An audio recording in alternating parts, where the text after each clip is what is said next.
Peace and grand rising to the sovereign, original, indigenous, natural divine heirs. Today is January the 14th, 2024 on the ancient moon calendar, and 2024 on the ancient sun calendar, which will change until to 2025 in March.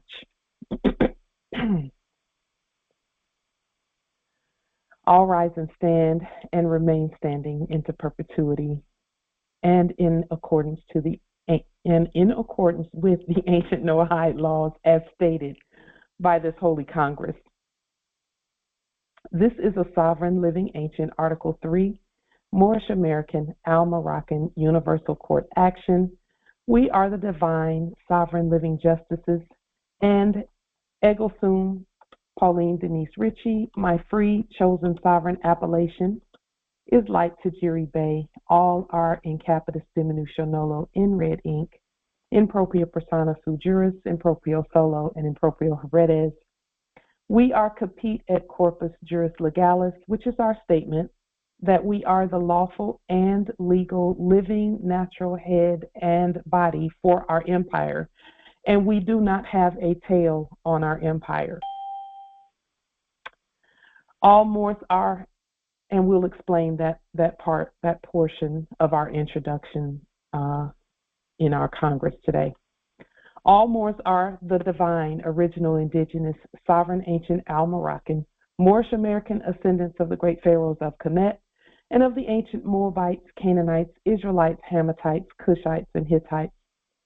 Our full faith and trust, our allegiance, our honor, our credit, and our energy are hereby vested in ourselves, for we are the people who are the original, indigenous, natural, divine, sovereign, ancient, Islamic, Muslim Empire State for Morocco. We're the de jure Moorish National Republic federal government. We are ancient Washington District for Columbia. We're the Universal Moorish American Consulate, and we are the Earth-wide Article 3 Moorish American Consular Court. Today, we are exercising the law by our sovereign status, which is the original, indigenous, natural, divine, sovereign, ancient, Article 3 living United States District for Columbia Court. And we are the sovereign fiduciaries, original creditors, executors, trustees, divine ministers, possessors, and title trustors for all causes for action. We are peace. We are one nation, one state, one empire, and one God. We hereby recognize ourselves and accept our sovereign divine ascension. We do hereby possess in our custody all land, all natural resources, and all commerce. We, the one true living God nation, are not at war, and we hereby exercise and demonstrate all eternal, ancient, original sovereign rights at this time and at all points in time, nunc pro tunc. The principles and laws that we share, that we create, that we state are not just our opinion, they are actually the law. Along with our sovereign, powerful demonstrations and study, these laws and processes that we share are principles of stare decisis, res judicata, and ancient positive supreme law for the land, long established in sovereign and civil order. Erudite principles and processes for daily practical application to intelligently govern our vast estate every day is what our ancient ancestors have given us to share with the ancient sovereign nations, tribes, clans, states, and governments at earth. And for this, we are grateful. We do want to state briefly that we are having our full moon, our 3-day full moon fast coming up on January the 24th, 25th, and 26th. The full moon is the 25th. And so the day before, the day of, and the day after, we will be fasting. And again, you can fast however you're led to fast. If that be from food and just do a water-only fast, then so be it. If that be from sugar or coffee or negative energy or speaking or whatever the case may be, those will be the 3 days where collectively we come together, even though we're together every day. We come together in the spirit realm as well as in other realms, in all other realms, and just unify in that manner so that all that we're doing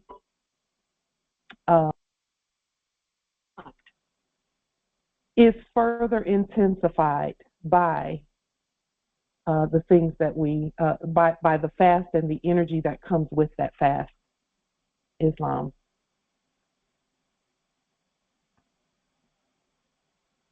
We've made so much progress. Things are moving so quickly. Proof of our success, and when I say our, I mean this Congress, proof of our success is the fact that the actors from the previous era began to say something about a new CBDC financial system. That means that the old one is done away with. It's a wrap. It's decapitated. We know it was just acting to begin with. However, we gave the command to sunset on all of that, and that is what has happened. That has been enacted and has taken place. And so we placed our own financial system on the public record. It is the law for all, for the whole earth. It is according to the Constitution for the United States that we have written, and not any constitution written by anyone else, or enacted or acted by anyone else.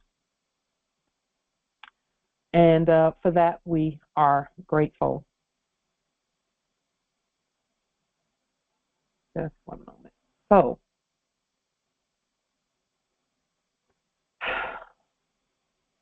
writing the law for our lives, because we've restated everything, and we say restated, but we really mean we stated everything, because all of the writings, the Constitution, everything that we saw out there previously was merely a draft for us to look at and then to actually elevate it by writing it ourselves and stating it for the public record and agreeing together that it's the law. And so writing the law for our lives gifted us with the opportunity to feel the emotion of our future before it manifested. So in the spirit realm, there's something called visualization that was talked about in the enactments in the previous era. Visualization is seeing something in the future, and by visualizing it in your mind, that future, whatever it is, you're literally adding emotion to what you see. By adding emotion to what you see, positive emotion to what you see. In other words, if we saw ourselves with our own money, so we visualized it before we created it, which added the emotion, and the emotion added frequency to that thought process and to that visualization in the spirit realm, so that it would manifest in the natural. And so it is a gift to feel the emotion of our future before it manifested. The gift of being able to see our future, to plan our future, to write it, and to demonstrate our future is the frequency that is absolutely necessary to continue to manifest the things that we see. This is called the manifestation cycle. Our manifestation cycle has occurred because we chose to consistently, collectively, consciously use our words in a new way, which was counter to the programming from the previous era. Because as we all know, in the previous era's enactment, we were programmed. and it was programmed counter to the things that we see for ourselves. That's why none of us became, million and billionaires. The ability to manifest in this way is deliberate. It is intentional. And so the ability to do so took a vast amount of energy for us to deprogram and then reprogram, then visualize, and then state and agree and unify, and then manifest something just that we have manifested, which is a financial system of our own, which is in alignment with the ancient financial system that our ancestors put in place. And so it took a lot of energy to do these things, because that's not the only thing that we've manifested. We've manifested many other things. This Congress is another manifestation of all of us to unify and come together. And so the ability to do so, it took a lot of energy, and that energy was more than some could see or were willing to do prior to being made egregiously uncomfortable. And so in order for us to have decided that we were going to use our energy the way that we've used it to manifest, we had to become, some people were just a little uncomfortable, some were in a medium sense uncomfortable, and some were made absolutely uncomfortable before they made the decision to use their energy to govern themselves. And we've done that successfully as well. We have many successes together. In our enacted sleep, we saw a future, and this was in the last era's enactment. We saw a future that we were not willing to participate in. So we sought to change that future that we saw in the last era's enactment in ways that we did not previously know existed. We did not know we had the authority to create our own financial system, to create our own courts, to create our own laws. We did not know that we had the ability and the will to do so. As we began to see the way to manifest the greatest upgrade to our future in the shortest amount of time, because we really, and you all can attest to this, we really hit the ground running, all of us. The moment the spell was cast and we woke up, we said, what do we do to change what we see? And we set about to do that with a speed and with an enthusiasm and with a quickness. We actually agreed to come together to live our vision for our future, despite the previous tests that we have overcome, because we've overcome those tests. We chose wisely and we choose wisely repeatedly. Repeatedly is the key, is to continue to choose wisely in everything that we do. We chose to exit the programming, and some would say, well, how do you exit the programming? That's a brilliant question that we've been asked before. For those who choose to exit the programming from the last era's enactment, that is done by stepping outside of your own thought or what you think is your thoughts and look at those thoughts that you think. Look at your thoughts. Examine them. Look at your words and examine what's coming out of your mouth. Look at it. Think about it. Before it even comes out of your mouth, it's a thought. The way you exit the programming is look at what you're thinking and look at what you're saying, because ultimately that's going to affect what you do. And always, always, always repeat, looking at what you're thinking, looking at what you're saying. That is actually called waking up.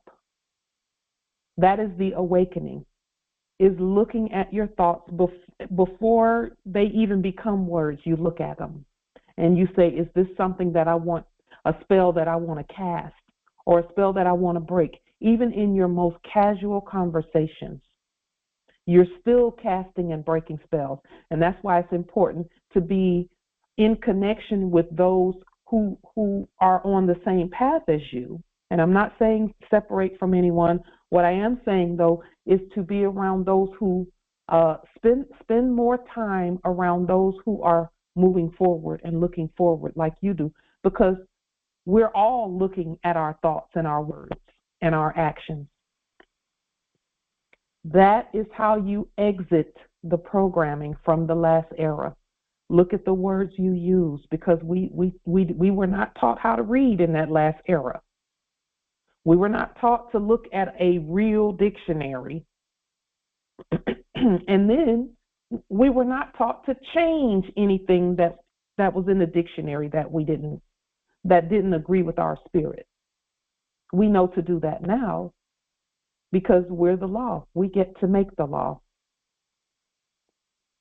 So for those who have that question, that is the answer. You are the remedy, the solution. You are the answer to any issues that you have. So exiting the programming means deprogramming yourself from the thoughts, the words, and the actions from the last era that do not agree with your spirit. And then self-programming back to our God programming, autonomously and sovereignly. We are the only ones who can do that. We don't have to mimic anyone else. We can do it ourselves.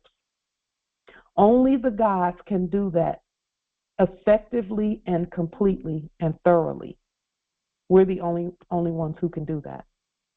The previous inferior animal husbandry programming enacted in the previous era was an incompetent thief that attempted to steal our free will, our sovereignty, our status, our bloodline, and our birthright unsuccessfully.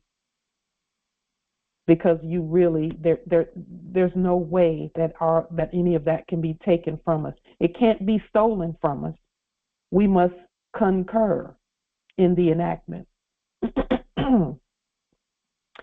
We've successfully defeated, and defeated meaning took the feet from, said incompetent thief by unifying and activating the living word and the living record technique, which we just described. Living record technique is, again, look at the records that you were thinking and speaking from the last era, and then judge yourself. Judge what you're saying. Judge the spells that come out of your mouth. And when you judge what comes out of your mouth and you change it according so that it matches what's going on within you, then you're no longer at war. Our intention for our lives matches our actions, which is in perfect alignment with the future that we've chosen for ourselves when we do this. And we do it without fail. The more you judge your thoughts and judge your words, the more you guarantee that you'll never go back to sleep. And really, in reality, you couldn't go back to sleep if you tried. None of us could. We couldn't go back to sleep.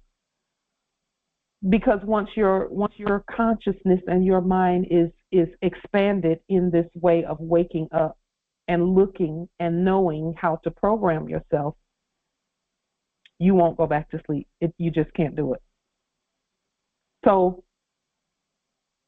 this, being able to do this, being able to match our words and our thoughts, matching what we see for our future and being in perfect alignment with our actions, this was a rare state in the previous era. In fact, no one was able to do it in the last era. Some came close, but they were programmed incorrectly. And so we continue to repeat who we are, the programming, the deprogramming, etc. We continue to repeat that. Our successful repetition of our true sovereign identity, this is how you rewire your neural system, your brain patterns, your thought patterns, your consciousness. This is called rewiring your neural system. That is an automatic upgrade to your thinking. See, we upgrade ourselves. That's a choice by what comes out of our mouths, because the only way that programming took place in the last era's enactment was repetition. They just kept repeating their story and having us adopt that story in the enactment. And when I say they, we mean corpses and foreign aliens and things of that nature. And so we continue to repeat who we are, thereby rewiring our own brain, which has upgraded our actions. This has also upgraded our wealth factor,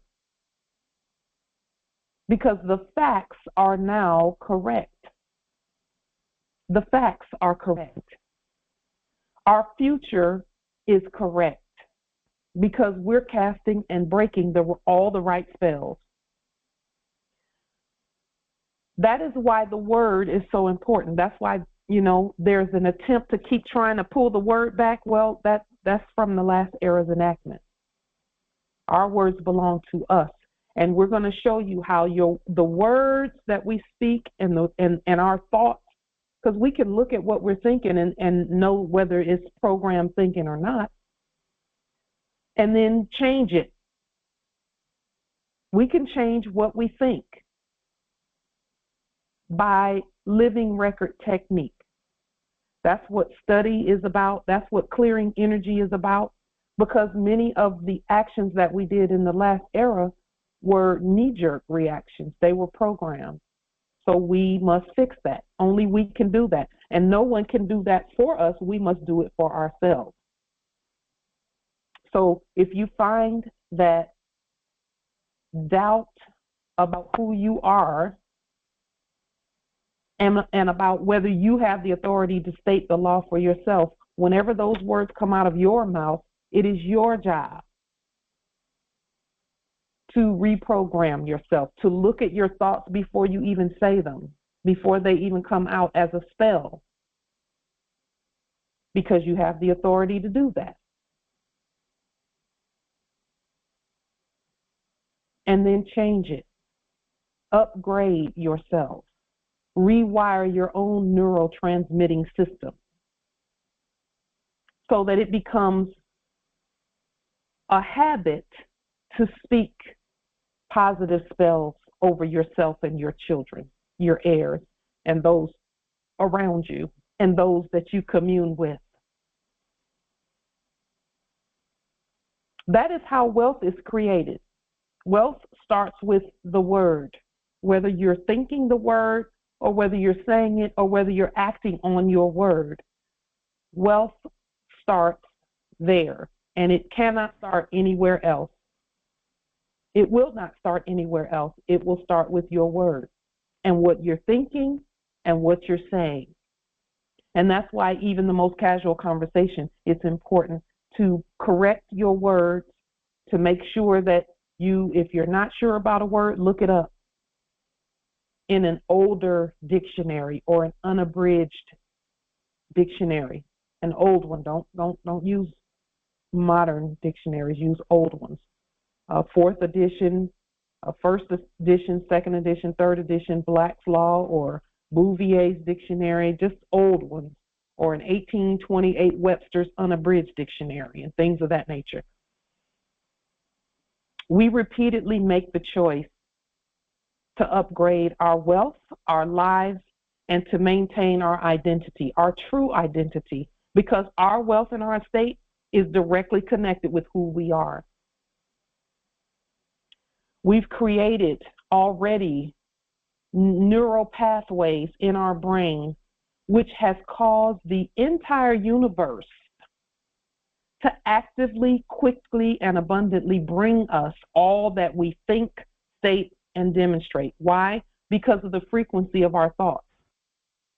And then when we put the sound out into the universe, our thoughts and the things we say, the spells we cast, the spells we break, the word causes the universe to respond immediately. And then, the universe will conspire, just continuously conspire in your favor and inspire in your favor. We repeatedly make the choice to meet, to unify, to express our truth, to state our truth in every way. This actually holds the entire planet accountable to honor our laws, to honor our word. That's why we are the law. That's why we are the government. The universe ensures that all comply with what we state. We become comfortable with what was previously uncomfortably changing things because we've willed to upgrade ourselves. We've willed to upgrade our heirs. We've willed to upgrade our future. It is by our will, not our want.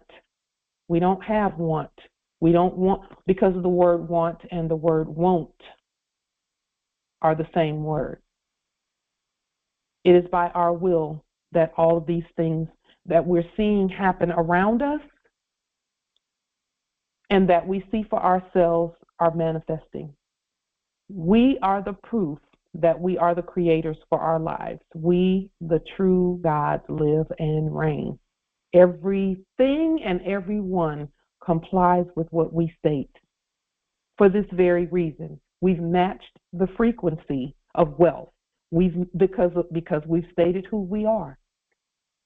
We've matched the frequency of wealth. We've matched the frequency of abundance. We've matched the frequency of everything positive and all that has to do with us. And this is done repeatedly. Every day we wake up and match that frequency by the things that first come out of our mouths. When we first wake up in the morning, at daylight. I like to call it daylight instead of the morning. When we first wake up during daylight time, we're already thinking a thought the moment we realize that we're awake. We think a thought, and then that's when the programming starts. That's when the programming starts, right then and there. So with that being stated, are there any questions, comments, or wisdom about what we've stated thus far? We will go ahead and just a moment. We will go ahead and open the table so that we can all commune together.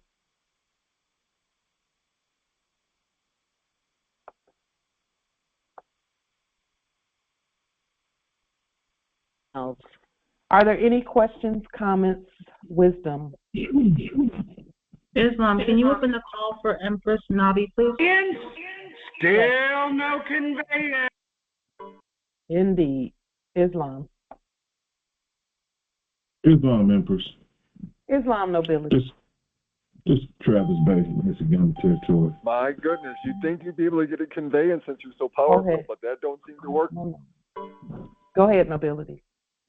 When you talked about, riches or being millionaires and billionaires, being a retired professional athlete and signing contracts in my past, and knowing now that gold and silver was only true money, the real money. Yes. Hey, Travis, why don't That's one. Go ahead, Nobility. And to watch myself be in a federal courtroom, I have a pretender, a fake judge, tell me I'm not allowed to use my credit or have bank accounts or anything because they were stealing in the back room. Tell the court where your conveyance is, Pauline. Where is your conveyance? Tell the court. They want the word so bad. Go ahead, no. Just because I was a damaged party. Travis, you're a fucking fraud too. Travis, you're an idiot. Go ahead, Nobility. That I was a damaged party, and that they doctors said I was damaged. And when I put them back, put that in their face in a competent way, they went out to attack me. Been attacking me ever since. And so when you find out what's really going on, you have to really do the work to try to save yourself, because everything's a fraud and everybody's participating. Why don't you help Aisha, Travis? Go ahead, Nobility. They know who I am, and because of the works I've done and because of what's going on with this mighty Congress, and that what's going on in the world with the energy and the resetting. Yes. And a lot of us are probably feeling certain type of way, but to hear you say what you said when we open up reinstates that we got this. Of course we do. We got this. Yes. You know, I heard a brother talk about time the other day. You know, because a lot of us concerned about time. How much time we got left? Do we have time to do that? And then I heard another brother tell me people don't even know what time it is. They don't know it's 13 months in a year. They don't know it's 2024 on the moon calendar, 2023 on the sun calendar. They only know this miseducation they gave us. Yeah.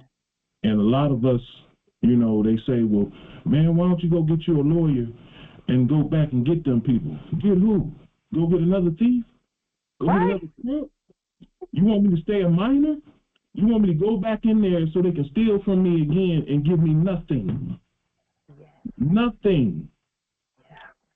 And I said, and I don't watch the news, but the bits and pieces that I do look at, I can see that the whole world is tired of the fraud. Yes. But they've been comfortable in it, that, you know, they got to slowly pull their hand out the lion's mouth too. Yes, they do. Yeah. So, you know, it sickens me in a sense, because when we start doing our paperwork and people say we all together, you know, all is one. And when I start out learning about UCCs and contracts and figuring out how these people done effed over me and stole from me, and at the end of the day, as I learned, my learning went on, I found out the Federal Reserve notes ain't even backed by nothing, ain't even nothing. Nope. But I'm still sitting here damaged, and you know, and I'm trying to figure out what my remedy is, and I see my remedy is right here before me. Yes. You know, and so I say that to everybody, even for myself, because my ears are closer to my mouth than the ears to yours. Yeah. You know, and sometimes we need reassuring to hear words of occurrence. So I want to thank you, Empress. I want to thank all the brothers and sisters on this call, because you don't realize when you walk out your door, those who don't know they don't know. True. Don't know they don't know. But as time goes on and as things happen, they're going to come to find out that this is where they should have been. This is which way they should have been going. But people are so naive, in some sense, jealous, and others are scared, in the most part, to say, that ain't right. That ain't the law. That's not legal. You know, and this may be some coming from emotions, but more so common sense. Yeah. Can't continue to keep asking them for something that they can't give me. They can't give me the millions that they stole from me because it was number credit. It was backed by nothing. You know, they took houses, they took boats, they took a life, but left me with another life. And now I sit here and I sit around and I'm like, I'm in the light. Back then I was in the dark. Yeah. Because everything was based on possessions. Like they say in the world today, what's your drip looking like? You know, material things. Mm-hmm. But I sit here now, a better man, a better father, a better son, a better person, a better noble than I was before, because once I was blind, now I can see. Yeah. You know, and they mad because I can see. They mad because those amongst us that's on this Congress can see. They mad because we come together and not just implementing and talking foolishness, but coming down the path the right way, according to the no-hide laws, according to our customs, according to our ancients, our mothers and forefathers. Mm-hmm. And you know, it's just one thing is that I tell everybody on this Congress, just keep going, keep going, keep going, keep going. Even when you feel tired, keep going, because that's the only way we're gonna get this. That's the only way. Because sometimes I don't have, like you heard the actor come on there and say, Travis, why don't you help Aisha? That lets you know it's only a few of us in the state of Michigan that's trying to come out from underneath all this. And so that lets you know what happens to us every day when we go out, because the numbers, if you look at numbers, the numbers are so great against us. So you can't really have a conversation without talking to somebody where you simply educating them. And a lot of people want to get in arguments and debates, and we don't debate or argue with nobody except our equals. All others we teach. Yeah. So, you know, that's what I wanted to say. There's so much more I can say, but I say that for another time. But to all the Moors worldwide, keep the faith, keep doing what you're doing, keep going the way you're going. You got this. Islam, I yield. Thank you, nobility. Islam, nobility. Islam. This is Tonus Bey from Khalifa Territory. Islam. I also want to thank you, Empress, for God, there's so many things. Well, the main thing I want to thank you for is your resilience in the face of adversity. Now, I know that you practice, maybe not by telling us, but I know the principles of it. Quantum physics in some area, because you had us focus on something altogether. The energy changed, and then that thing was brought about. The first time I saw that was I was praying with another group, and one of the prayers said that the White House keys and the keys to the Buckingham Palace were going to be turned over to the Moors. And we said that prayer every week, and look what happened. Yeah. So I want to thank you for the focus. You know, in spite of all the other stuff in the back, the focus that you've given us, because just that focus alone has made it. So today, which is Muerta and Kali Yuga, all the things that you were talking about thinking about things that haven't happened yet, they're there, but they haven't happened yet. And you bring them about by changing your thought from negative to positive, and actually seeing yourself doing it before it actually happens. And that's what I want to thank you for doing, like practicing that and actually putting it in place. I do know that these spiritual principles are more important than, I'm glad we got the clowns that come on, because what they're showing you is that, yeah, you can go for the materialism, but if you're as old as I am, and none of you are even powerful enough to get a conveyance. What the fuck? They're not going to even do anything for you, those conveyances and all that stuff. Okay, what the things that are really important are things that you can't touch: love, truth, peace, freedom, honor, justice, integrity, things like that. Okay, and these are the things that we practice, and the result will be incredible. So I'm looking forward to this Kali Yuga, this Muerta that we're going into now. We're thinking only of what's going to be, and it will come to pass. And so it is, and so it is, and so it is. Thank you. And so it is indeed. We are the ultimate creators, the ultimate manifestors. No one can tell us no. Yes, there are some principles that have to be put in place first. so that because our estate is so huge, it takes preparation to actually even accept the vastness of our estate. We've already accepted it. It's just a matter of walking it out, walking it out, walking it out. And I will say this too. The moment that you see something, it's already happened. We saw that whole thing fall a long time ago. The only reason that we didn't move ahead even further is because we were not willing to go by ourselves. We were not willing to go by ourselves. We were going to go together, all of us. And so we see that everything is already ours. We see that already. Everyone will see that. The moment you acknowledge that it has already happened, you make it happen. That moment.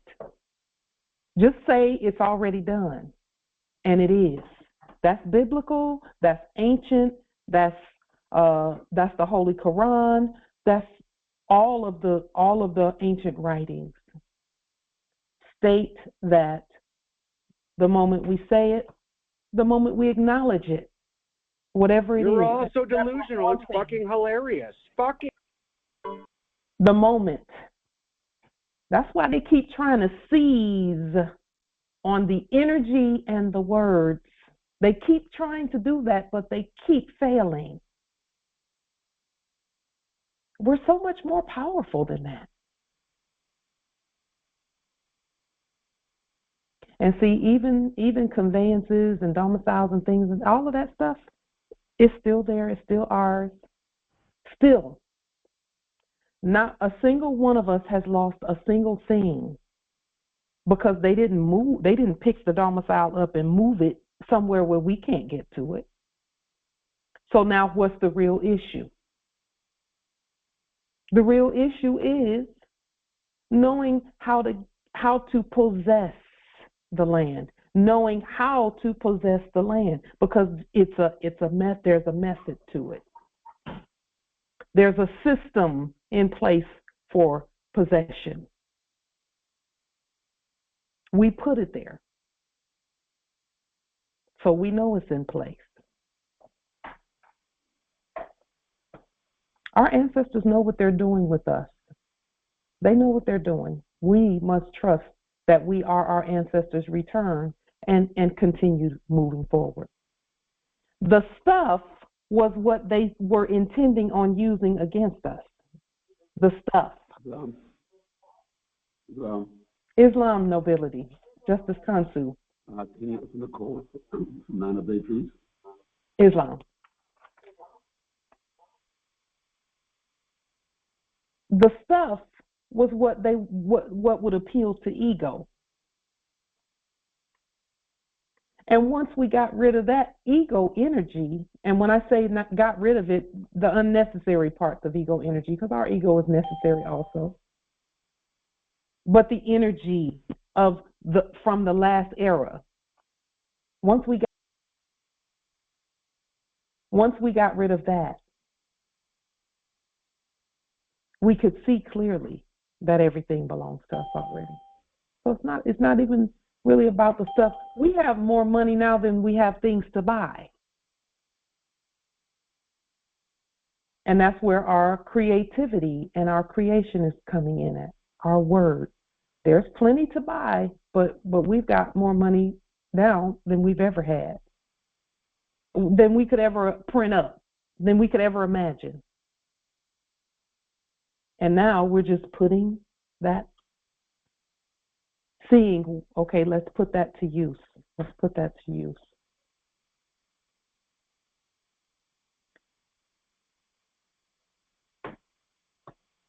Our ancestors knew that there was some programming that needed to be rooted out.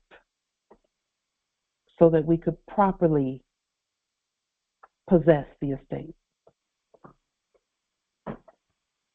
Speaking of proper possession of the estate,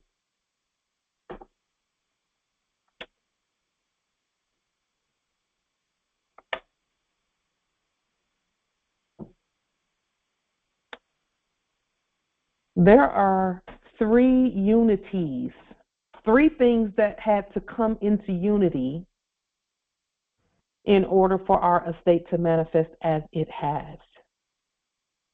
The vast estate has now the 3 unities, which are time, because see, the calendar, the timing was greatly in need. There was an opportunity to correct it. See, remember when we were saying that it was 1440, 1438, 1439. That's not incorrect, depending on what you're talking about. We started there because that's where our ancient records and things, that's where they started off at. For us, it was 1437 or 1438 in 2000. That was in 2017. We started there with the calendar so that there wouldn't be any interruption from what our ancestors did until we changed or updated the civil calendar. And so the time had to be correctly stated. Then we had to, okay, let's talk about where all of the other things, conveyances, domiciles, and things that we see in the material world, and it's really the material earth. How is proper claiming of that happening? Because all of that is a part of our vast estate as well. The time, the title, and possession, which is eternal estate law. The legal system is where possession comes in at.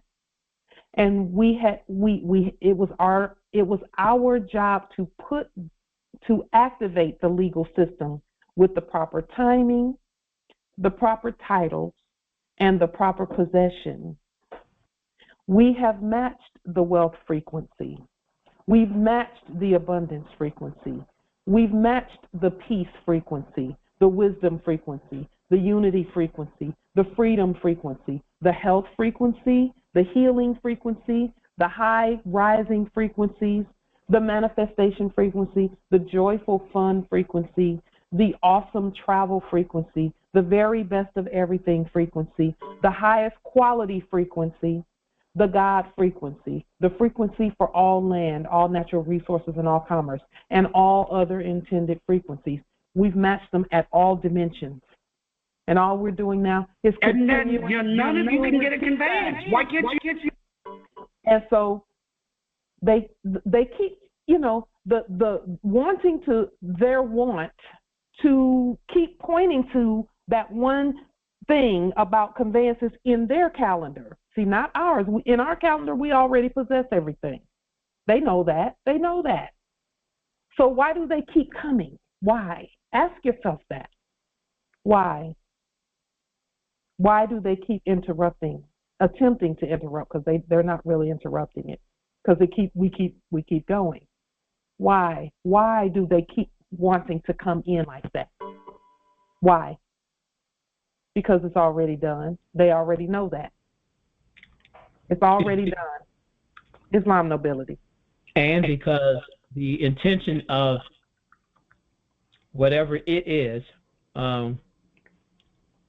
to pretend like they can still do the whack-a-mole. Yes. Okay, as if they still had the power to do the whack-a-mole. But we are not asleep. Those knocks upside the head that they used to do, that used to put us asleep in the old sleep era when we were asleep, don't work anymore. It's like the proverbial eagle that gets pushed out of the nest, and it's either going to fly or it's going to die. Yeah. Yep. Not that we were going to die, but it was a crash either way. We're going to either fly or we're going to crash and then get back up and do it again. Yeah. That's what we were going to do. Yeah. Okay? Unlike Linda got her conveyance. How come you haven't gotten yours? Go ahead, so literally, they're doing that for those who are still on the fence. Yes. That's why it's still being done, because they're hoping to dissuade anybody who's still got shaky legs, whose wings have not been fully developed to soar as the eagles are supposed to. Yeah. Hopefully, it'll trip them up and make them think that they're not an eagle, but that they're little chicks that don't got wings. Yeah. And can't fly. Yeah. So that they'll crash. That's why they keep coming back. Yeah. But we're game to it. We know. That's why we, and I appreciate, not allowing them, as someone eloquently stated, to control your frequency. I won't mention any names. Yeah. But yeah. Yeah. Nevertheless, it does work. It does work. Yes, indeed. Islam. And by the way, that last piece that the ancestors called someone to speak up and ask about in the last session on the ACH was the piece that I've been struggling with, because I got over the last hurdle, and then this was the new hurdle. Yeah. And I said, okay, I'm still missing something, and I'm not sure what it is. And I ended up taking a few days off because I got tired. Yeah. It's okay, my brothers and sisters, heirs, if you get tired from doing all this paperwork and you need to rest for a few days, take the rest, because that's when clarity will come back to you and you'll find what you're looking for. I know this because it keeps happening not once or twice, but over and over again. Our ancestors have it built in for us to take some time, because it never fails. Every time I pull back and take a few days to just listen, or just do something other than study the law,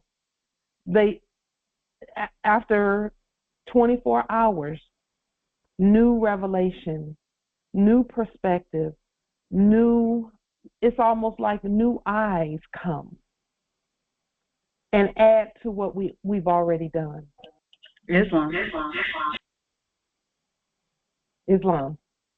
Speaking of eyes, when you came on the screen today, I noticed your eye looks immaculate. It looks like nothing ever happened. Yeah. And praise Allah in the sea salt and the wisdom of the ancestors. Yeah. Thank you. It looks like nothing ever happened. Yeah, it does. It does. The ancestors had us to to first relax, and then just think about, okay, how do I heal myself? Because our bodies will do the work. All we have to do is just ensure that things stay clean and that there's no infection that comes. And that's easy to do with sea salt and, rubbing alcohol or whatever the case may be.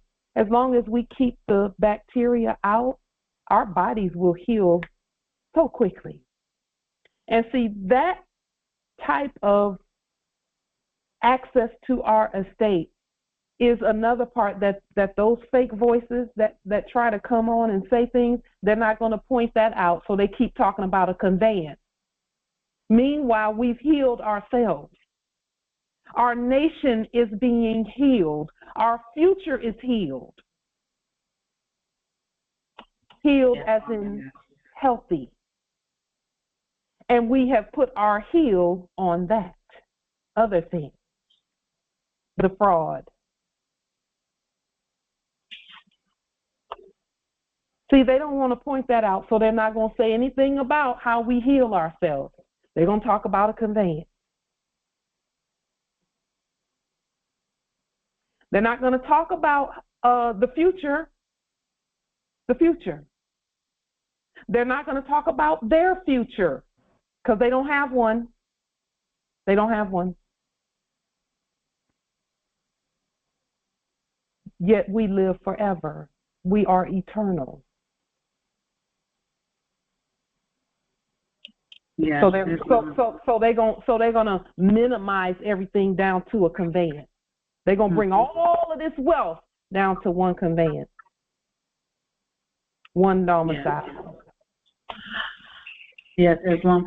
I don't know what you have coming up though, but in the articles and such, there was an article that was referring to the BRICS and how the bonds that they are, still enacting, but it stated that it's going to be in the the local currency, the local currencies that is at each territory. And then there was another article still on the same topic about how an actor saying how, well, what about the U.S. dollar, U.S. currency? What is that going to do about that? And I just chuckled. I was like, well, it is finished. It is done. So, the fiat one is done. The United States dollar, the living United States dollar that our ancestors put on the record, it's a gold dollar. It's gold.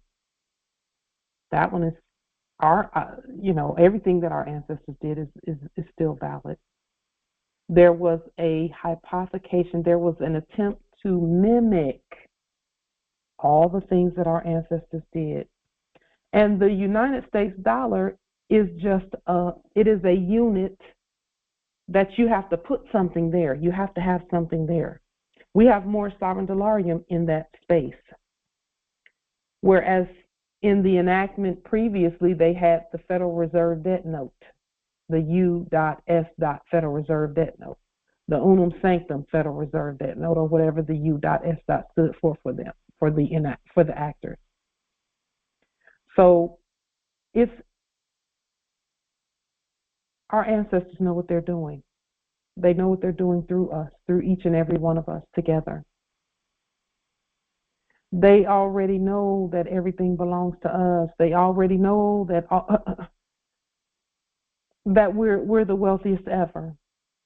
And now it's just preparing for that, and the ancestors are giving us a taste of the abundance.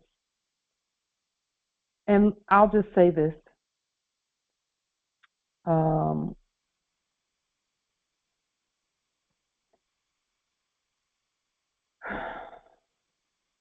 The ancestors gave us just a few things to get started with in terms of our own economic power and authority.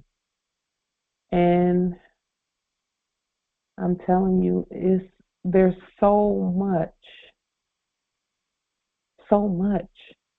that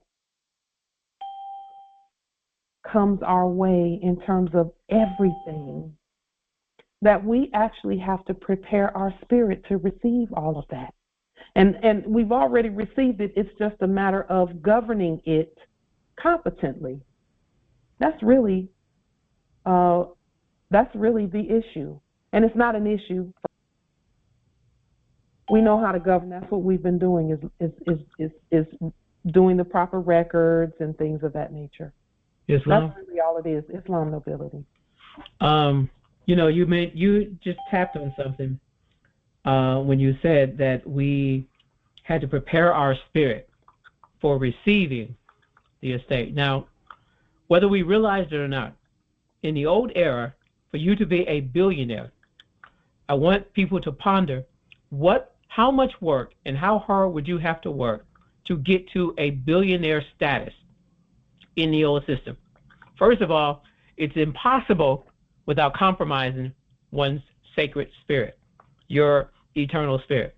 You would have had to have corrupted it by giving in to the system, doing what it tells you had to do, not being faithful to the true principles of love, truth, peace, freedom, and you would not have been able to.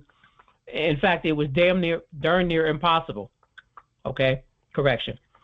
And you would have had to work extremely hard, no life, no whatever. And at some point, you would have been compromised, because that's how they controlled everyone to get to that status. You had to be compromised. That's why we keep seeing and hearing all of those in the previous era being ratted out, being called out, being exposed, because they all had to compromise their soul.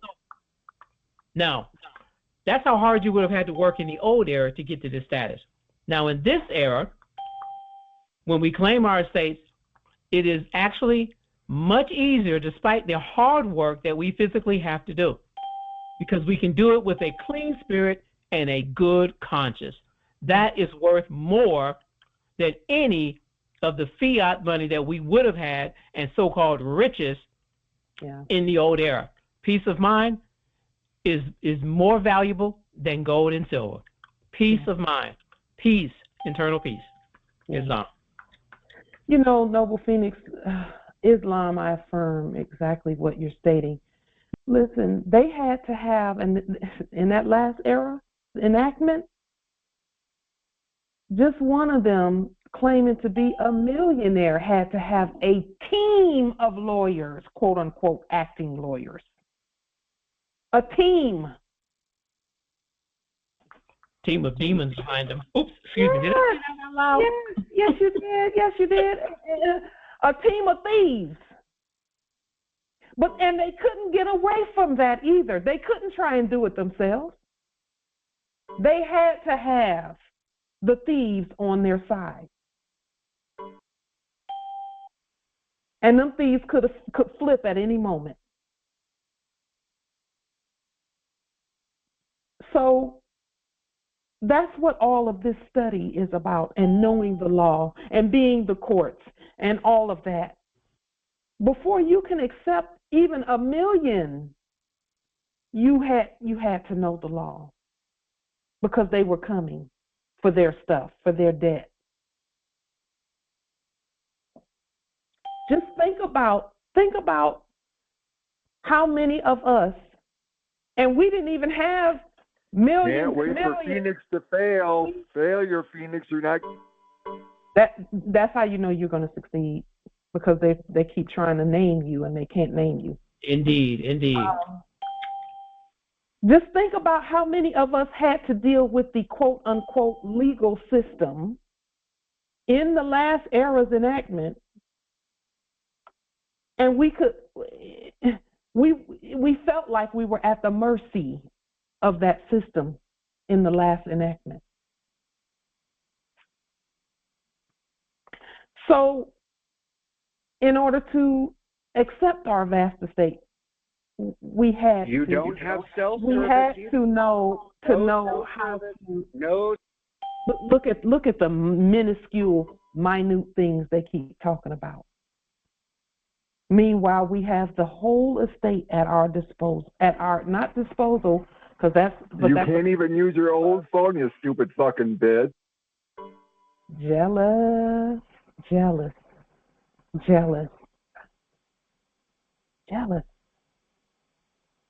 That's what you're hearing. So we don't need a team of lawyers, because we are the law. Jealous of your failures? Jealous of your failures? We're the law already. Islam. Yes. Just as Nathan and I, we was listening to a demonstration of a son. I don't know if he knew he was a Moor, but he was standing on certain practices and principles during his demonstration at a venue. And what the actor sleeping more on the bench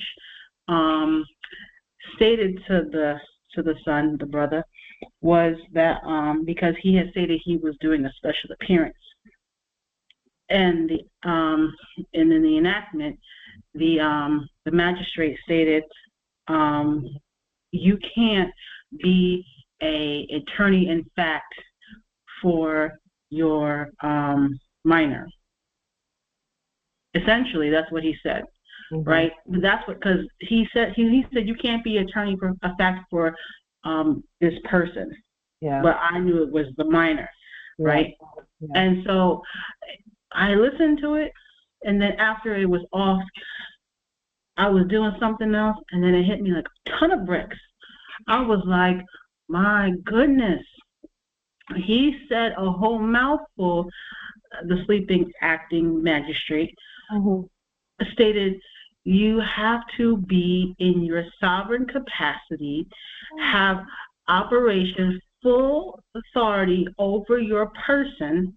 You must be in proper persona, sui juris, and then you have to, and then when he said you can't do it, because when we do our paperwork, you have to have done all the 40 documents, including doing your living affidavits for your birth, your living bond for your birth, and all those documents for your birth, putting them out on the public record, sending notification, all of those things, and then and also letting them know that you are the powerful attorney in fact for your person and not theirs, and their person has been sent to Guantanamo Bay, and you're the fiduciary on behalf of your person, and then that special appearance is. And I got all of that on the actors saying you can't do a special appearance, and I was like, Well, because he's the brother who was there was claiming an authority in a system where he can't, where they consider him black, and he probably considers himself black. And blacks don't have any rights. They don't even have privileges, actually. But I will say this about our ability to state who we are competently. Those first 6 documents, when they're understood and overstood by the Moors, those first 6, just study them. You can state who you are, and they won't have a thing to say, because the fiduciary document is going to say that you're in charge of your person, that you're the fiduciary and attorney in fact for your person. That fake system does not allow for anyone or anything to claim any titles in it unless you're dead. Unless you're dead. But he was trying to do living things in a dead system. And they're not going to let him get away with it, especially if he looks like us. And when I say looks like us, some of us don't look like us, and some people look like us, but they're not us. They're not going to let him get away with that. He must declare his nationality. Yes. The things that work for the foreigners will not work for the Moors. Not continuously, because the system is going to say, no, we recognize your bloodline and your birthright, and you must recognize it also. You commanded self-service a year ago, and you ain't got that yet. They want our attention so bad. Ooh, so bad. I just love it. Yes, I affirm. It is delightful. I love it. Because I don't have to give it proof. Who would spend that much? I know I wouldn't be going to a meeting if things weren't real every week. I wouldn't. If it wasn't real, I wouldn't do it. So with that being stated, we're talking about the word and the proper person and all of that. We want to demonstrate, because see, this that we're speaking about now is for all who are of the bloodline and birthright, who might not realize that, yes, we have the authority to do the things that we're doing. our word is worth more than any building, any currency, any person, any conveyance, any domicile. Our word is worth more than all of that put together. So pretty much everything that you have not gotten. They acting like we don't have it already. They're good actors. In the financial arena, because see, capitalism, that capitalism system, the enactment of a system from the last era was based solely on, not solely, was based specifically, or not even specifically because it's not a species, it's based particularly on words. In the financial arena, and this is something that I was asking our ancestors, in the financial arena, our word is defined as property. Our word is the capital.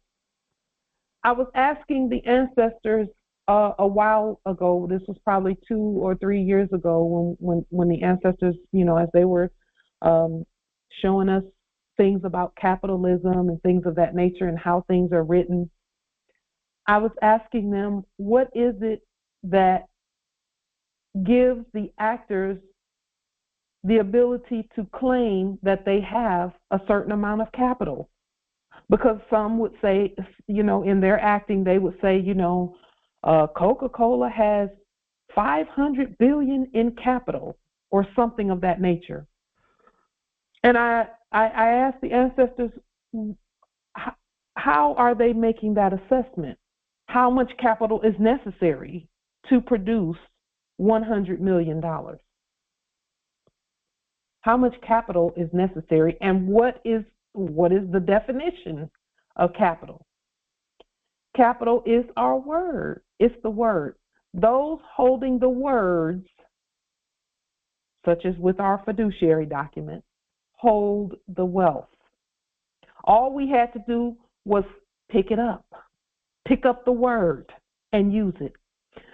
Of equal importance, the names, because names are words, that we own, the names that we own are defined as Tier 1 commodities, even above gold, silver, or land. Your name that you own is worth more than gold, silver, and land. Does anyone know why? Your name that you own, that you have picked up and taken control of. And when we say taking control, again, you produce a brand new one that sounds and is spelled the same way as the in the previous era. Islam. Islam. I don't know the exact reason why, but immediately what comes to mind is a proverb, and I think it says something about a good name is better than gold or silver or something to that effect. Wow. That is the first thing that came to my mind. Oh, there it is. There it is. I knew it was in the Proverbs, but I couldn't remember the exact scripture. I would have looked it up and found it. Yes. There it is. A good name is to be chosen rather than great riches, loving favor rather than silver and gold. Because silver and gold in honorable reputation, loving favor, i.e. respect, are good. And so a good name with the Most High, which we are one in alignment with, one with all is one. We are a part of the all. Yes. So a good name amongst us, amongst all of us, is more treasure. Why? Because you can trust that one. Yes. Because their name has a reputation, it has quality and quality traits, characteristics behind it. Yes. That's what creates and makes a good name. So I get where you're going with that. Islam.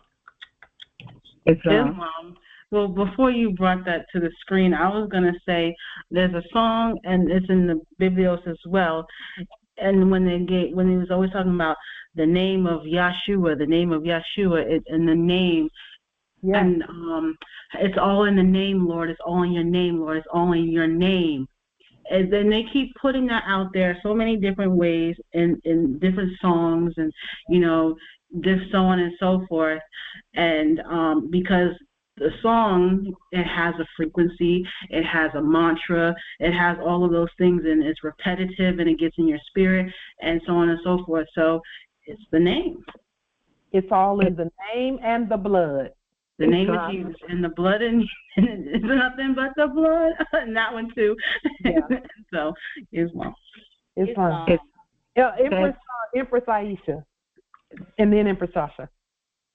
It's the name because we're supposed to own our own name. Yes. That principle right there is what they taught in our elementary erudition schools and temples. That's what they taught us, how to spell our name. Okay. How to spell it, how to spell it. And don't give it to anyone else. And don't accept it from anyone else because they're not talking about you. Islam. That's it. You know, at one point, and I'll just give a quick example, and then Empress Sasha, we do want to hear your word. When I was, I went to a college for a few semesters here. I went to a college back in my sleep. It's St. Martin's University now, but it was supposed to be a private college and all of that. And every now and then, once I graduated from college, I didn't graduate from there. I graduated from a different college. But I would occasionally get alumni mail. It said Pauline Moore, but the year of graduation from St. Martin's for this, whoever that Pauline Moore was like 1967 or something like that. I wasn't even born then.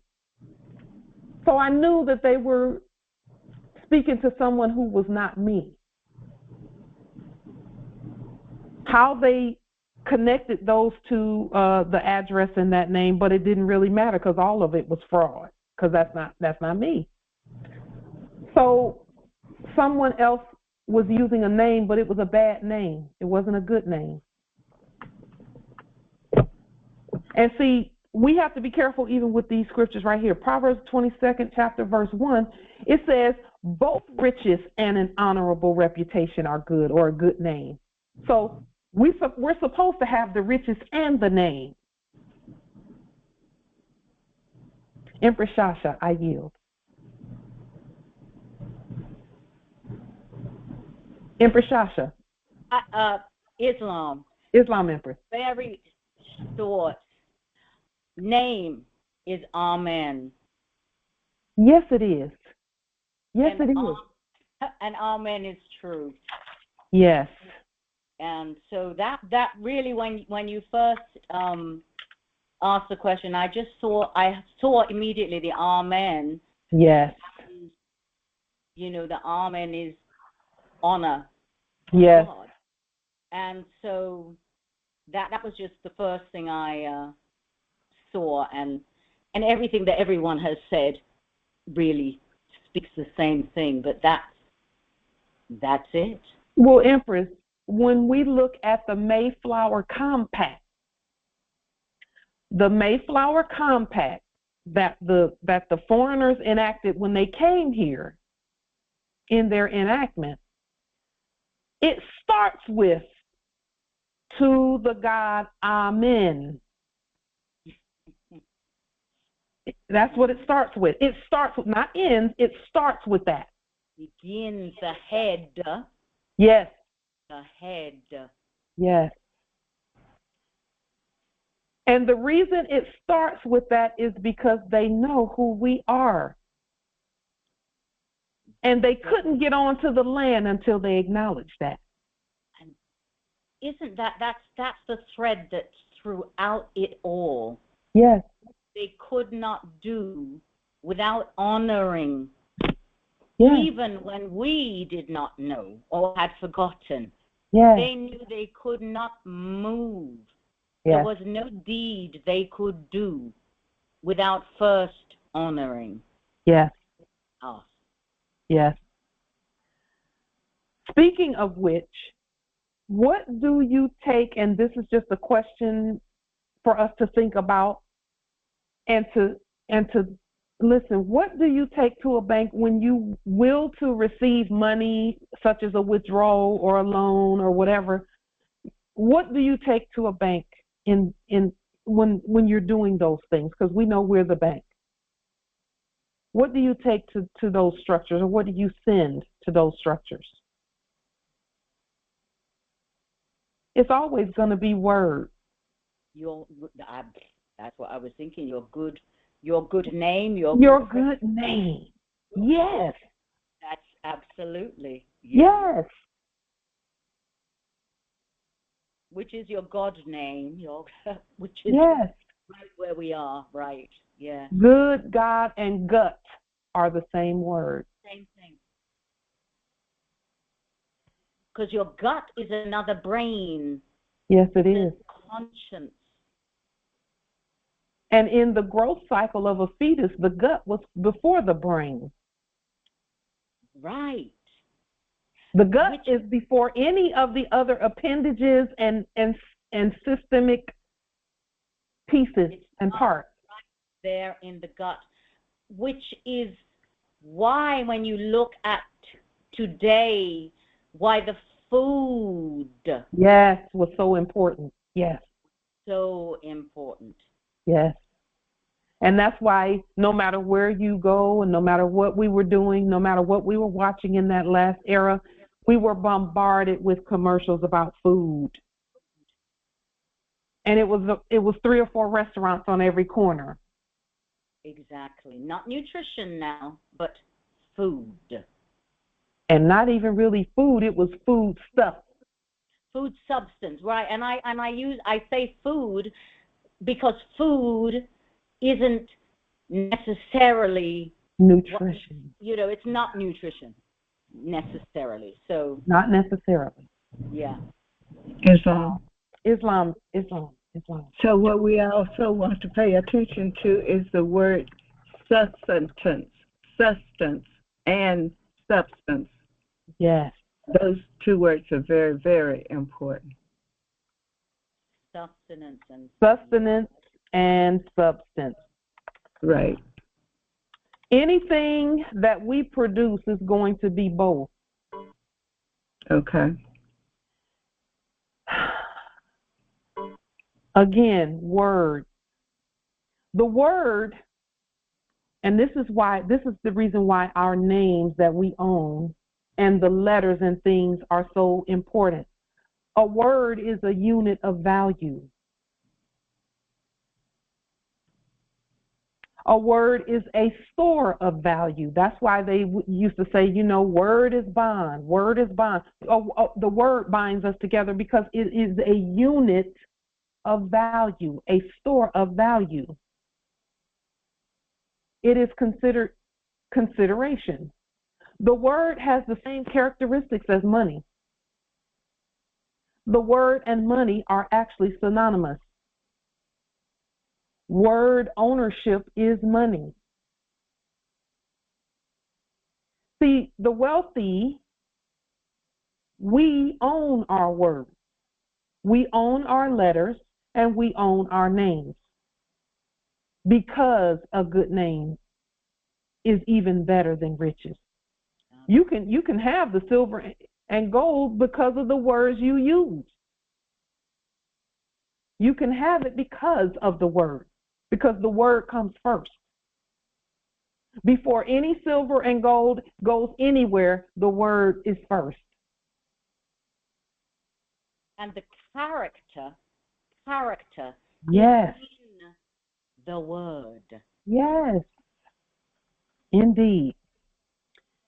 I was looking in Black's Law Dictionary, and this came up, words of procreation. That's what they called it in the dictionary.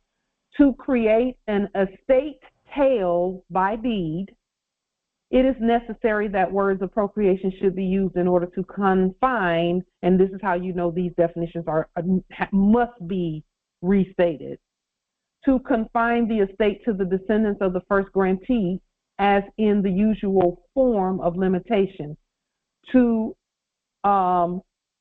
assigns and the heirs of his body. So, and they're saying of his, so we already know that that's animal husbandry. Because men don't have heirs of their bodies. The matriarchs do. So, and that doesn't take away from our sons, our men. It doesn't take away from them. They already know where they come from. So we restated this and called it pre-creation word. To create an estate by deed. Now, can anyone explain why the word tail is here? To create an estate tail by deed. I would. Empress Aisha, we cannot hear you. Go ahead. We are the head and not the tail. Oh, yes. And our estate doesn't even have a tail. That's animal husbandry to have a tail. Okay. Our estate has a head and a body, not a head and a tail. And see, the ones that revised the ancient writings in their enactments knew that. So they changed the scripture to say, you're the head and not the tail. We don't even have a tail. A tail is when someone adds something to the body that shouldn't be there unless you're an animal. Islam. So their thing was to make us the tail so we would not be worth anything. Not part of the head and not part of the body. Remember, they had a movie called Wag the Dog, where the tail was wagging the dog. They know we don't have a tail. And when we say they, we're talking about corpses from the last era. Islam, Empress Angel, I believe in. Oh, yes. Can you open the call for Brother Love? And yes. Also, I just searched it. It's on I don't even know what this is. Quimby.com. And I searched what is the meaning of estate tail. It says it's a method, which means it's not real. It's a method which could be changed. A property conveyance that created a fixed line of succession for a property, limited to the natural children of the original grantee, grantee. Mm-hmm. So when it says original children, we're not minors. That's the fraud in their when they write definitions. We have to fix the definitions. We have to restate them for that very reason, or else we'll still be running around talking about we were the children of Israel. We were never children. We've always been the majority. Islam. Tail. So they've spelled it tail like the animal right there, but T-A-L-E is a story. Yes. So that in itself, if you read it that way, to create an estate story, a fairy tale, a myth, by our doing. Some stuff that does not exist, and you just tacked it on at the end. Exactly. So everything about, and then of course it has in there confine. You don't confine God, spirit, and energy and power. And our estate and boundaries either. Our estate is without end. There's no confinement there. None. No confinement. The other thing, so it says to confine the estate to the decedent. Now, I just was doing some research myself. Decedent means the dying. Yes, or dead. It means you're dying. Okay. I came across that, and I was just like, wow. And so in Yes. in this funny mirror, we Yes. they are dying. We don't die. So in that was just, I saw that, and it was just like, wow. Looking Yes. at the etymology of that. Yes. Yes. Yes. Let us just take a look at now, and this is why we don't fill out their forms. When you say the word decedent, let's look at this form 56.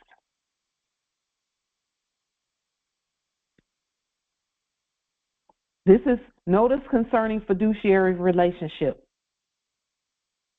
Let's just take a look at it really quickly, because see, people have been filling this thing out, and all you're really doing is claiming that you're dead and that you're trying to represent someone else who's dead, or dying rather, Empress Shasha, because that's what you were saying, decedent. The dead, or the dying rather. The dying, right. The dying. There you go. It's a trick bag. It's completely trick bag, because the living are using it, thinking, well, they're living, but in this dead system, and of course, you're dying every time you use that thing. Yes. Yes. And it says right here, name of person for whom you are acting. And so you're acting like the dead, the dying? Right. That's why we don't fill out their forms. We restate everything and actually correct it and make it competent, because this is completely incompetent. Completely incompetent. Mm-hmm. Well, in fact, it has to be incompetent, because they're dead and they cannot create anything. So everything that they have done is a tale. Yes, it is. And that's why we had to restate everything. Everything. Everything. Mm-hmm. And the rest of the earth was looking at us like, if all you have to do is write, what are y'all? What's the holdup? If all you got to do is write, you don't even have to reinvent the wheel. You just look at it and fix it, and then restate it. And that is our right, and it is a right, which is a custom and usage, and the word tia is a right. Yes. It's all in there in the word, every single piece of it. Yes. This definition right here says in the usual form. Right there. We're not a Republican form of government. Either you're a Republic government or you're not. Or you're not. And look, it finishes with limitation. Yes. And this is incompetent, because it says something about the estate to the descendants of the first grantee. There is no descendant of the first grantee. There's no such, that a grantee cannot give anything. A grantee is taking things. So they can't give it to a descendant.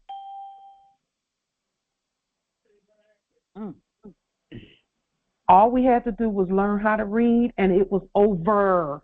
All we had to do was take complete control of the words in our thought first, then in what we say, and then manifest that in the documents and what we do. That is why they keep trying to inject their words into things, because they know it's over already. That's it, exactly. Notice, you don't see their faces, and they will not give a name. I'm talking about the real name, because they have a name, but they're not going to do that. They got all that to say, but won't give a real name and address, so we can slap a lien up in there. But they're already liens. They know that. They know that. That's why they don't give a name. They know that. They're all bark and no bite. That's it. That's it. Talking about a conveyance and a cell phone. What is your name? Yeah. State that first. They can't state. They cannot They state can't. anything. That's why they don't. That's why they I don't. live on North Dyewood in Flint, Michigan, right next door to Aisha. Nope. That's a lie. Nope. Don't come in here lying like liar that you are. So because their pants are on fire. You remember that the children? Yeah. Liar, pants on fire. Yes, indeed. And that fire is hot on that rear end. Get your conveyance, and then we'll tell you our back there. On that tail back there. Exactly. There's a proverb here, and it says, what is it? Something along the lines of fire depon mus tail. So there's the fire at the mouse's tail, but the fire thinks it's just breeze. But wow. Fire depon mus tail. So, wow. Oh, shut the fuck up, skinny ninny, you ugly bitch. Haters. So much hate. They need to stop hating. Like that. Nothing competent to say, so they start the name calling, but nothing competent to say. Like second graders. No, the second graders. Hey, Phoenix, did you see my YouTube video about you, idiot? Hey, Michael, Just a moment. Let me boot that.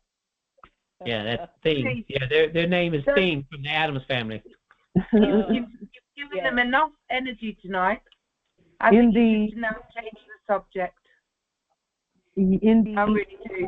They take up enough of our energy. No more. Please, guys. Okay. So let's see. Just a moment. You all play make believe. We put that out. Okay. So now there are a couple of words that we want to point out. One of the words is, just one moment. Just one moment.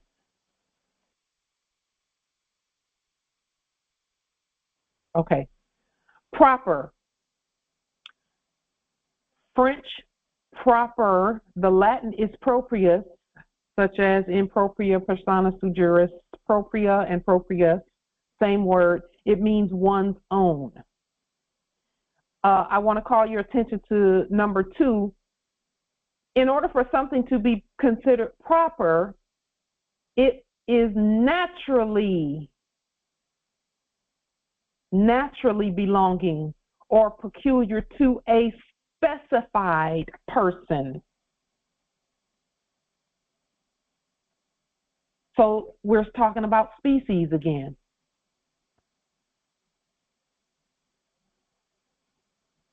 One's own, belonging to oneself, and they always add the tail on there and talk about it and things, but that's not valid. A thing and an it cannot have nor be its own. It can't own anything. Islam, one quick thing. Can you open light for Empress Rosetta, please? Islam. Thank you.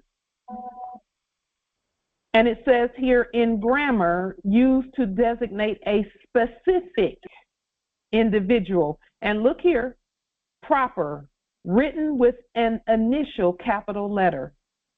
So remember when we talked about the name and capitalism, in order for it to be proper, because see, we had people saying, when we first started saying, do your affidavits first in red and all lowercase letters, we had some saying, that's not right, because you're making yourself, it's not a proper noun.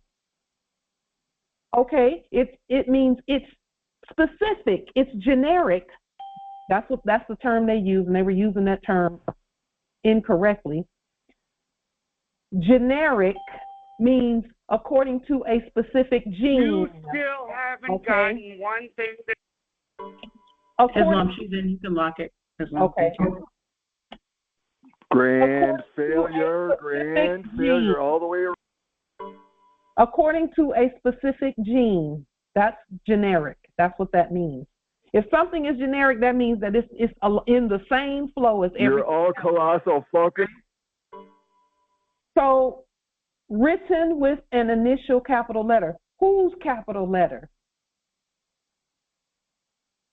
Because specifically, we had to write it if it's going to be the proper species.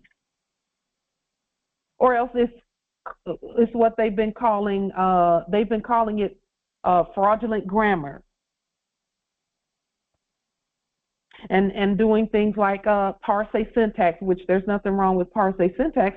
However, ancient English covers all of that.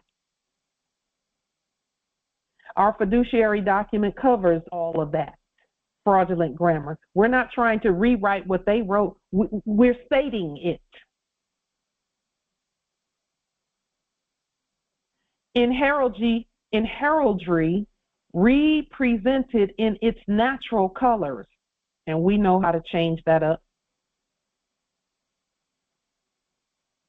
Then the word property, because again, we're talking about words. Words fit the definition of what is proper and what is property. Our words are property. Our words are capital.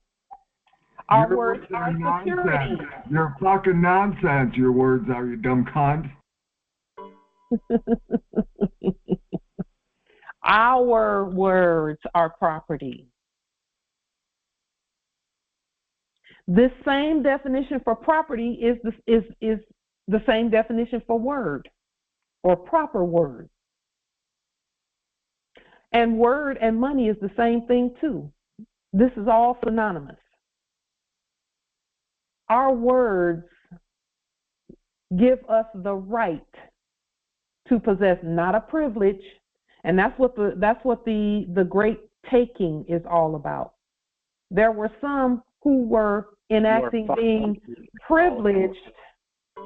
privileged to possess land and commerce and minerals and things of that nature, gold and silver. That was not a right. That was not a right. It was not proper, and it wasn't their property.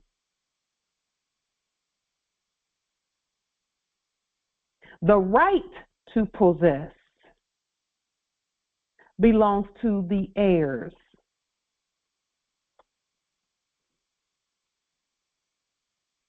And here at number 3, there's that word specific again. Specific. A specific piece of land.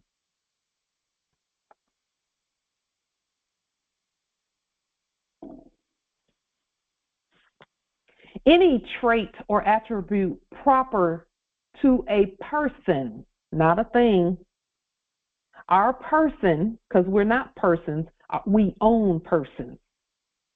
That's what makes a person a thing in the first place. Except our person is a living person that we own. And in fact, we own all persons, all property. Did you know, and I learned this from, I'll think of his appellation in just a moment. We can convey, and we knew this, we can convey any property, we can convey it back and forth. We can move it around and convey it. Any property, it doesn't matter who's claiming it. Any property can be conveyed by the heirs because we own all of it. Specifically. And that is why the address and knowing about who you are and your proper and true identity, that's what makes that so important. Word. This I absolutely just love. Let me move it over just a little bit.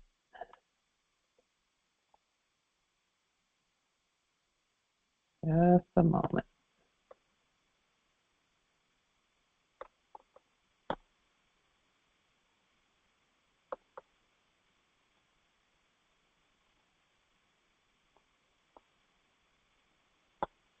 Word, a brief expression. Don't we talk about express trust all the time? A word is a mark, not a remark, it's a mark.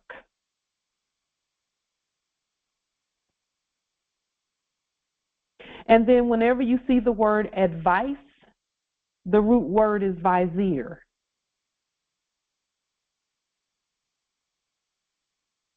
A word is a promise, the promised land. A word is information. Mother was listed as an informant, not mother. In the enactment from the last era, there was the actors created a birth certificate, and they didn't create it, they just made it, a birth certificate, and listed someone called mother as informant.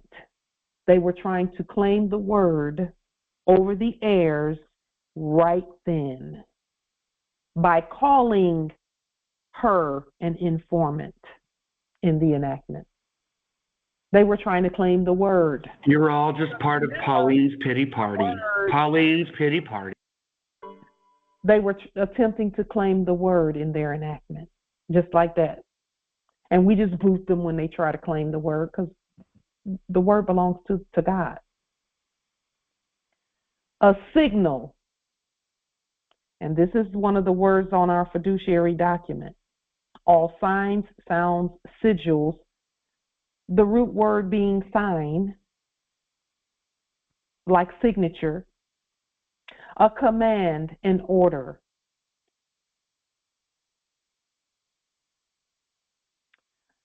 A speech, sound, or series of them. Just one moment, let me pull this in. A speech sound, and the word sound and the word saying are the same word.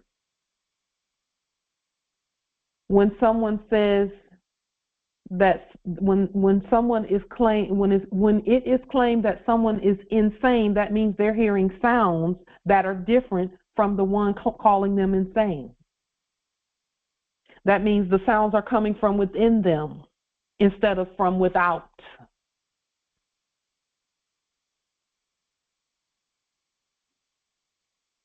Having meaning, they must have meaning. For it to be a word, it must have a meaning. And who assigns that meaning? We do. And used as a unit of language, just like money is a unit of currency or a unit of measurement. Words are units. It says words may consist of a single morpheme, or of combinations of morphemes. I, of course, had to look the word morpheme up. Morph means form, M-O-R-P-H-E means form. And E-M-E comes from the word phoneme. The definition of morpheme, it says, in linguistics, any word or part of a word as an affix or combining form that conveys meaning cannot be further divided into smaller elements conveying meaning, and usually occurs in various contexts with relatively stable meaning. So they're talking about words that have an affix. An affix is either the beginning or the end of the word, that is actually a part of that word, which is not the same as a suffix or a prefix. A suffix or a prefix is added to the word. An affix is a part of the word. And then it says a letter or group of letters. See, that's why we went ahead and competently claimed all letters. no matter how they're written, no matter how they're printed, all letters representing such a unit of language. And ours don't represent, we present. Are there any questions, comments, wisdom about the word?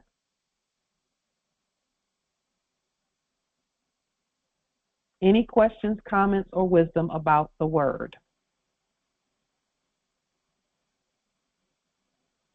Islam, Empress. So this is about, today I actually came across a document I have on my computer. Mm-hmm. And this is talking about, it's solfege. I don't know, does anyone know what solfege is? Music. And solfege is sounds that are representative of pitches. But these sounds... I just bought my fourth domicile, and I sure own it. I own it. It's do, re, mi, fa, sol, la, ti, do. Yes. You know, like this from The Sound of Music. Well, it's yes. And solfege is used to teach pitch, sight reading, all of those things. Yes. So each of those, and this is what really I came across today in this document, which of course I kept it because it spoke to me. But this document, each of those pitch sounds or pitch names, do, re, mi, fa, sol, la, ti, do. So do is dominus. Re is Regina Caeli. Mi is microcosmos. Fa is Fata. So is Sol. La is Lactia. Si is Fider, and Do is Dominus. These are words, but these words means the absolute moon, earth, planet, sun, Milky Way, all the galaxies, and absolute. So I'm sort of, branching out from the word, but the word is the sound, is the music, is the story. Yes. And so everything that we're talking about, it just seemed appropriate that I came across that today, and it's completely in alignment with what we are talking about today. Yes, and you know what, Empress, that also brings to mind that most of us can sing. Most of us are musically inclined based on those concepts, those precepts. Exactly. Our music comes from our soul. That's why they used to call it soul music. Soul music, and we are the universe. We are so it is us. Yes. It is us, inside, outside, all about. No confines nor limitations. None. And our music is not a mimicry of something else. It's created as we're creating it. That's the difference. It is the truth, right? That's the difference. That's absolutely. You cannot break a copyright law when you're writing from your soul and your spirit. It's impossible. There is no, because it's not a copy. It's coming. No, not. That brings me to something that a theme that I keep seeing in my studies, especially with regard to the definitions and things like that. Even when people were saying, or persons were saying, the reproductive organs. We don't have reproductive organs. We have productive organs. Organs, yes. What is reproductive? That means that you're copying something. We don't create copies. We create originals. That's the difference between us and every other animal out there. Well, you can't get your husband or daughter to play pretend with you. Make believe. That's the difference. That is absolutely, yep. That's the difference. We don't create copies. And one thing I was going to show, but I thought, well, we won't go there yet. in my studies, I came across some genetic studies regarding chromosomes and things of that nature. And you know how they say 23andMe, and we have, you know, they taught us that we had 46 chromosomes. We don't have 46 chromosomes. We have 23. Actually 24. We have 24. We have 23 plus the God chromosome that doesn't come from this earth. And when you start to break that science down, they even admit in the science, in the graph, that somebody somewhere starts with 23 and there's one added to it, and then they start multiplying and adding together, and their math doesn't math when it comes to us. It couldn't. It doesn't math. It's incompetent. It's absolutely. One of these days we'll have that discussion, and I'll show you the chart that I was looking at. When it really occurred to me, as long as I stared at that, I knew it was wrong. That's not. It's backwards. It's backwards. And their math couldn't ever match, because math and mater, mother, are one and the same. That's the same word. Yep. So, with that being stated, I have one other seemingly unrelated definition, but it's absolutely related. And then we'll talk a little bit. I'll just show you a little bit more about something that I found. The Western Ocean. We've always been taught that what was the name of the Western Ocean? Would that be the Pacific? That's what we were taught. That's what we were taught, exactly, yes. But that's not what the dictionary says, the unabridged dictionary. It doesn't say that. It says the Western Ocean is the Atlantic. Atlantic. The ancient name. It says that that's the ancient name of the Western Ocean, is the Atlantic.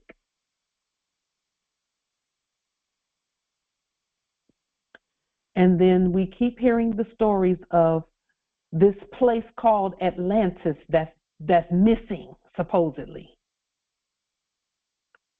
It's not missing. Somebody has their directions and their maps wrong. Their maps are wrong. And that would be you. Their maps are wrong and incompetent, just like everything else they say and do. Wrong.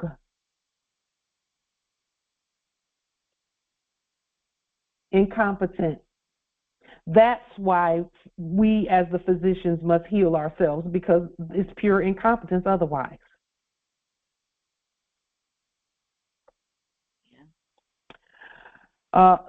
We want to share, will to share briefly some information that we found in our research. It says, what is money? Any object or record that is generally accepted as payment for goods, services, and repayment of debts. And we know we don't have debt. Records are money. Well, what did we state earlier about the living record technique and continuing to repeat the truth? Because that's how everyone learns, whether they be air or animal. That's how everyone learns. That's how you teach a dog to learn. You repeat, repeat, repeat. It's a record. And then, yes, it's training. So if records, and since records are money, a record is, what's the definition of a record or a record? What is that? What is the definition of that? Words. It's words. Words and numbers. Okay? Words and numbers. So our word is the money. Our word is the money. And then we present the record. 3 functions of money. It is an exchange medium. It is a unit. It's an account unit. Well, so are words. An account unit. And then a store of value. So again, our words are all of that still. 6 characteristics of money. Durability. Well, we know that the written word is durable. Withstand physical wear and tear. Of course. Our affidavits withstand all of that. Portability. We can take our affidavits and our Morris Sovereign Delarium with us. Divisibility. We have 1s, 5s, 10s, 20s, and so on and so forth. And then we have gold coins and silver coins. Uniformity looks exactly the same. Also, every $1 is worth the same. Of course, it looks the same. It's got our faces and our symbols and signs and sigils on it. And that includes the coins and all. Limited supply. Too much would decrease its value. That particular characteristic is only true for fiat from the previous era's enactment. Their system, and this is why we had to produce our own and create our own and state and activate our own, their system is based on limitations. Everything had to be limited. They couldn't have all they wanted.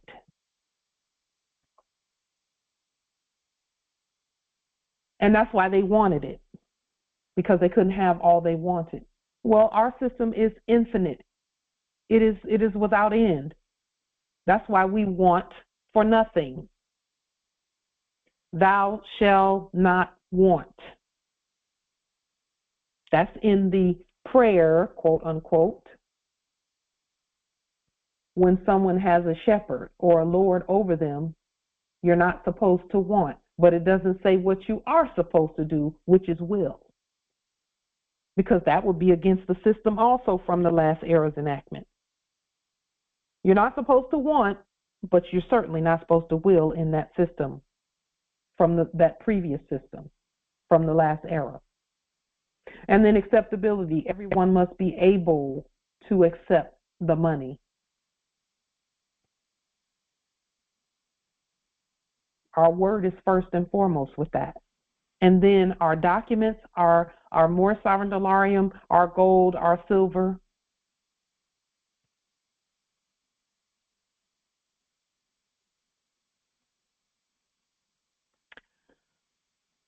One final link that I will to share. Something from the Philadelphia, quote unquote, the Philadelphia Fed or Federal Reserve, quote unquote. This is regarding functions and characteristics of money.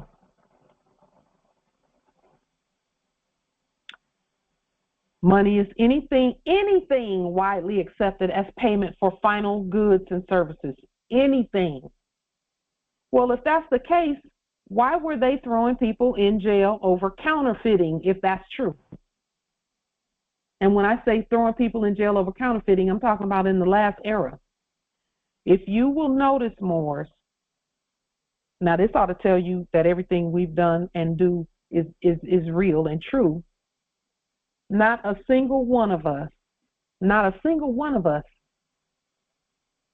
has been accused by actors of counterfeiting for using our own money. Not a single one of us, because they don't, first of all, they have to have standing and status to even speak to us.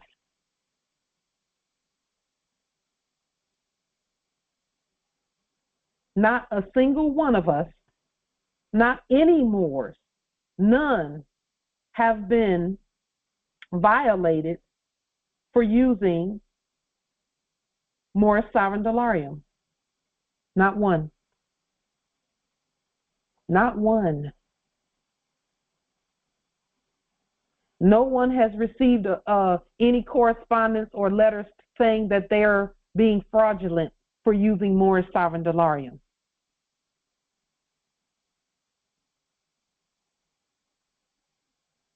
Not one of us.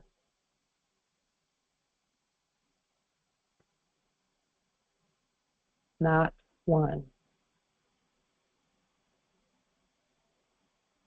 Meanwhile, when we first woke up, we went to the grocery store with a silver coin and with some silver coins, and they was like, we don't accept that there. Silver coin.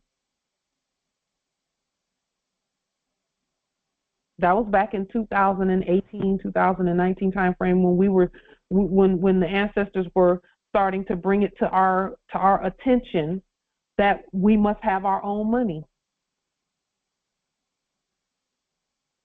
Did you know that our name that we own is backed by gold? Our name that we own is backed by gold. That's why riches and the name are mentioned in the same verse of Scripture. Our name is backed by gold. So who is it that's incompetent to state that, or say rather, that Morris Sovereign Dollarium is not backed by gold? This turban is backed by gold if we say it is, and we do. Everything that we say, state, produce, create, use, backed by gold.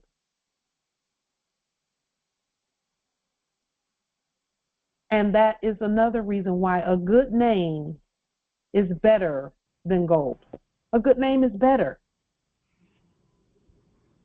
Islam. Islam. Could you open the meeting with Leon and Dave Martin? Islam. It's open. Thank you, nobility. And then here it says characteristics of money. And then here it says a store of value, a unit of account, medium of exchange, divisible, acceptable. And they say scarce, but scarce is not correct for us. Stable, durable, portable is. Acceptable is, yes. Medium of exchange, yes. Account unit, a store for value, a medium for exchange, all of that. With that being stated, are there any other questions? Funny. Pauline teaches stuff that she never demonstrates herself. Or anything, any words? Islam. She can't demonstrate anything she's trying to teach you idiots. She can't.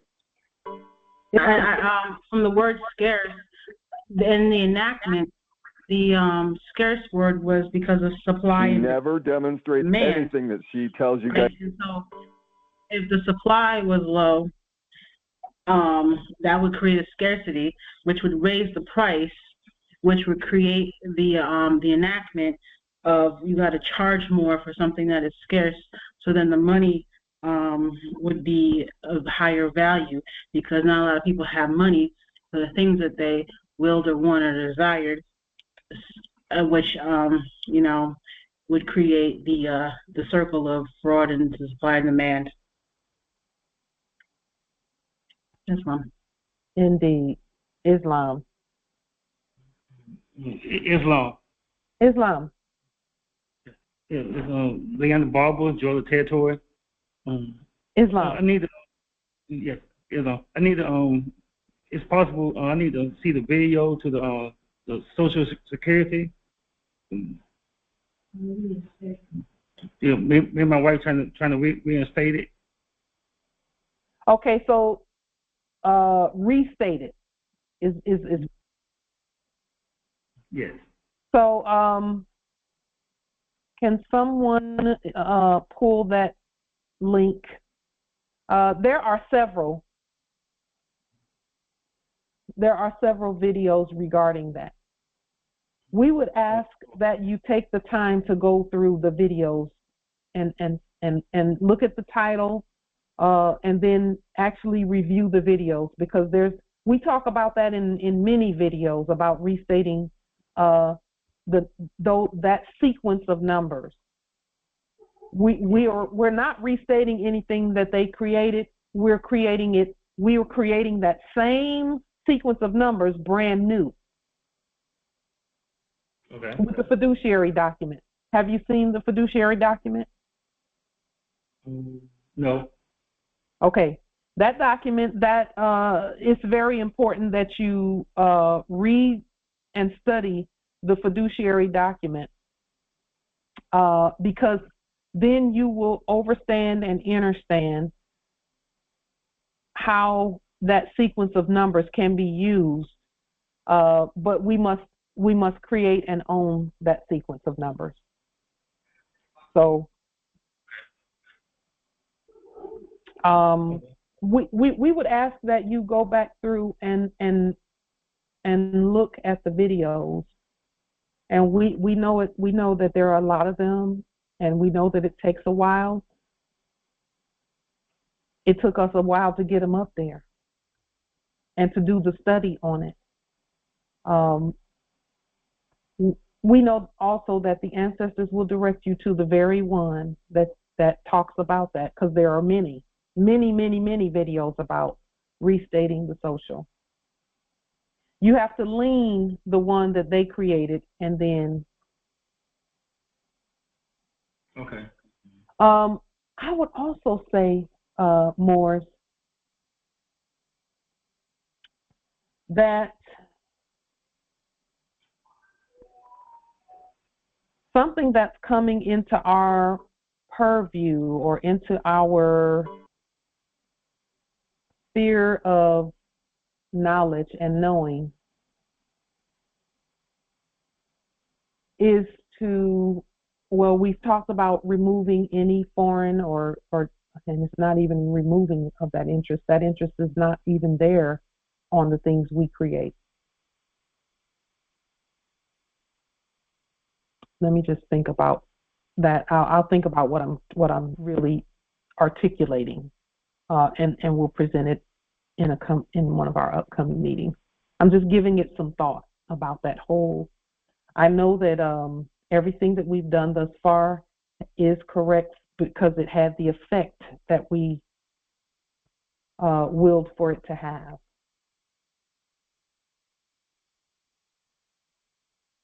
We'll talk some more about that in our upcoming congresses.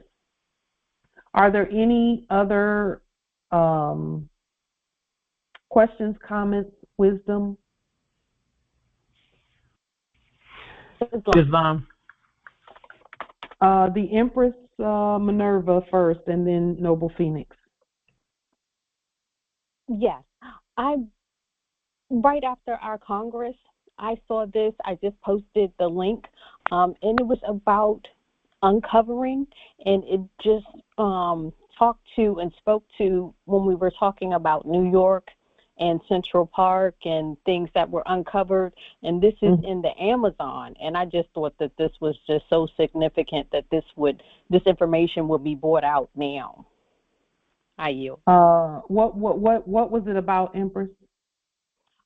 They're saying that ancient cities are being uncovered in the Amazon, and now that they are being, quote unquote, discovered. Mm-hmm. So they put it out there, but just what we've been talking about and things that have been covered, and now that they're being, quote unquote, discovered. Just along our conversation. Thank you for that, Empress. I yield. Thank you for that. I'm hoping that everyone is aware of the fact that no matter where you are on the land, that underneath you there's ancient cities. No matter where you are. In Atlanta, they call it the underground. Here, they call it the underground. Different places, they call it the underground. But it's just ancient cities that have been that they built on top of in the enactment. That's right. And like in New York, the subways, that's the underground. All of that's underground. It's a whole everything. You can't deny that we've been here because everything under there is us. Mounds and mound builders and all of that stuff, all of that's us. All of that. And we haven't even begun to see what's under the mound. They're sacred, so no one and you know, no one's going to dig under a mound because it's a sacred site. But they know that at any given time, once we access that part of our vast estate, that all the crooked places are going to be made straight, all the mountains and valleys are going to meet. Because we're going to unearth everything that is ours. Under every Capitol building, and that's a mouthful right there. Under every Capitol building, there's an underground system. Under every jail or prison, there's an underground system. Underground cities, and all of that. And we put it there. We put it there. And yes, they're going to continue to say that, oops, look, it's a whole city under here, as if they didn't know. But they're in subject status, so they have to state the truth, or say the truth rather. Are there any other questions, comments, wisdom? Nobility, I'm looking at the videos just to see if I can point you to one in particular about the sovereign security numbers.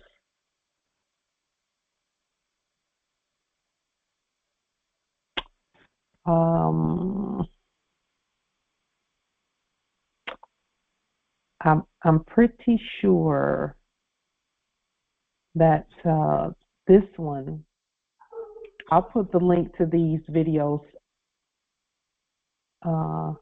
in the chat so that you can, let me see, so that you can go through them.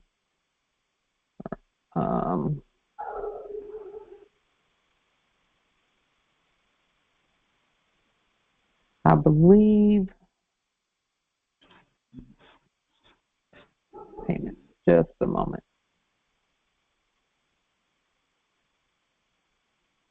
Islam, as you're looking for that, as the note stated, in New York, the public transportation is underground. Well, in London, in England, it's the underground system. That's a never even, never had reason, I suppose, to think about it in those terms. But right there again.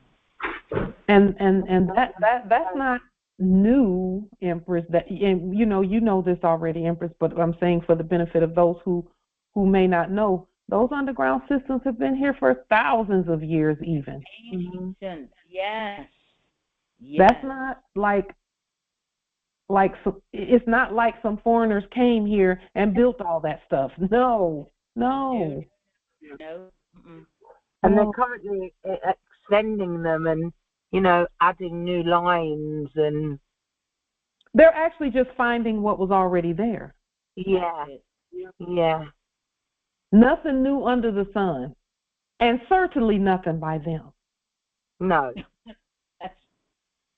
And I'm not belittling any. I'm just stating facts. True. Facts. And it has to be stated. I mean, it's the truth. The fact. Yeah. That is our job, and facts cannot be tried in any court because they're facts. They're facts. And it's interesting. Every time we say facts, I can remember when I was in secondary school, which is equivalent to high school, and they took us on a trip into town, into central London, to this, it wasn't really a museum, but they showed us the fax machine. Didn't they? Fax. Yes. Machine. The facsimile, which means a copy. But every time, fact and fax, and that's really what they were doing was these faxes that sounds like facts but were never facts. Yes. Yes. And when we think about what a fax machine does, a fax machine actually restates what we've actually written.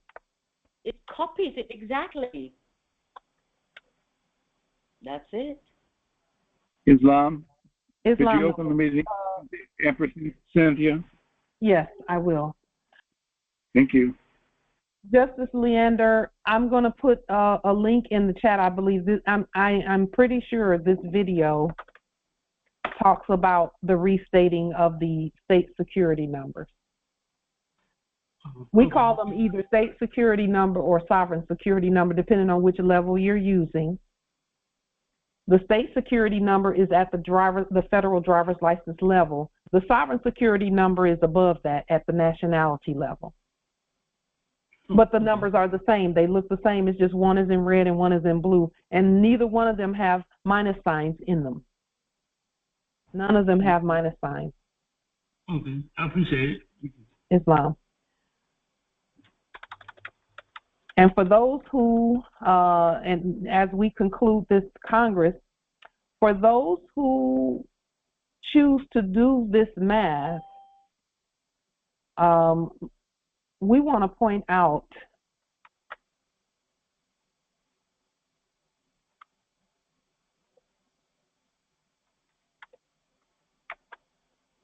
what this math looks like, and this is why minus signs are not necessary. 420 minus 19, and I'm just using this as an example of the math that you can do on your state security number or sovereign security number, and I'll use their number in minus signs. Mine has either spaces or no spaces or plus signs because there's 3 versions of it. This leaves 401. Just a moment. Let's make sure we make it clear what we're doing. We'll do the math on a security number. So what was supposed to be a security number? That's 401. That leaves 401. Just one moment.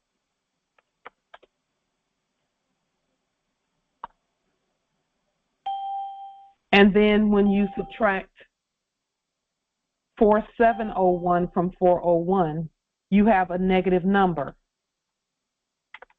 which means debtor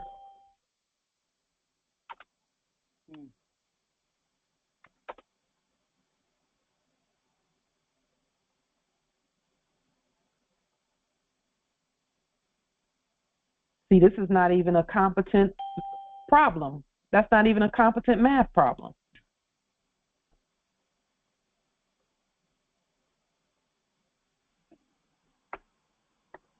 To begin with, even. Just one moment. With a negative, which is a debt. Yes. Yes. And not all of them end up with a debt, but they end up with a number that's very low. Could it be that was done on purpose to show that he was a slave? Of course. That was in debt, you know? Yes, indeed. Makes you wonder. Well, you know what? We don't even have to wonder. We know it was fraud. Yeah, not really. It was fraud. It was fraud from the beginning. Let's look really quickly at. Now, let me say this: if you're as a research tool. Where's all them free conveyances, Phoenix, you fuckhead? Phoenix, where's all them new conveyances? We have the whole state. So as a matter of Come on, Phoenix, you know it ain't fucking ever gonna happen, you dumb asshole. Just a moment. Let me stop that. Okay. Mark my words, Phoenix, it ain't gonna happen. You can't drive it. It's not yours. Fuck off, If you can't Phoenix. drive it, it's not yours. Hate. Drive it. Hate. We bind all hate. We bind all jealousy. That's imposter. Okay. Where is that at, Empress? Rosetta L. Okay. There. As a matter of study, if the word minus means less. So, for example, here in Black's Law Dictionary is a Latin phrase, in o quod plus sit semper inest et minus or minus. It says in the greater is always included the less. So minus means less. And there's nothing less about our estate and nothing less about any of that. But when you look at any of these, in Black's Law Dictionary, 4th edition, if you look at any of these... Chat. Look at the chat.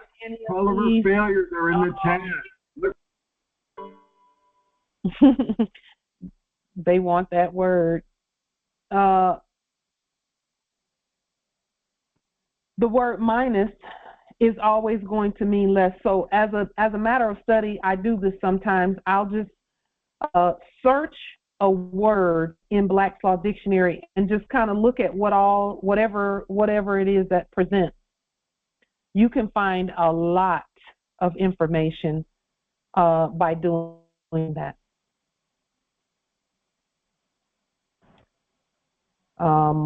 Major continent in the minus.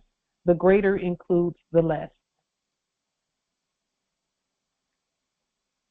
Okay, so minus. In the civil law, less or less than.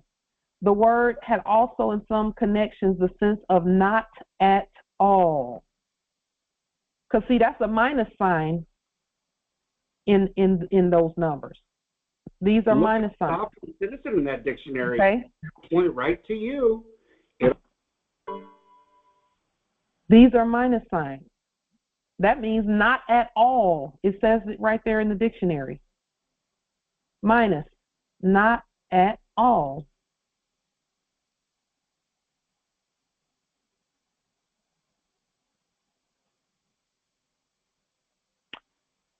And that's why we take minus signs. And even if something is supposedly, if you have a name that is minus or hyphenated, they call it a hyphen, but it's still a minus sign. What they're doing is altering the status of one or the other, and actually of both. Altering the status and making things either less than or not at all. That's why we don't hyphenate our, because I know some were hyphenating their last appellation with the big L. Excuse me, Empress. Oops. Empress Nana. And you're still minus a cell phone service and a convention. Let's let Empress Nana back in. Empress Nana, are you? Failures in the chat, everybody. All her failures are in the chat. Just they know they can't. They know they can't get me. They won't. So they're trying to put words on someone else.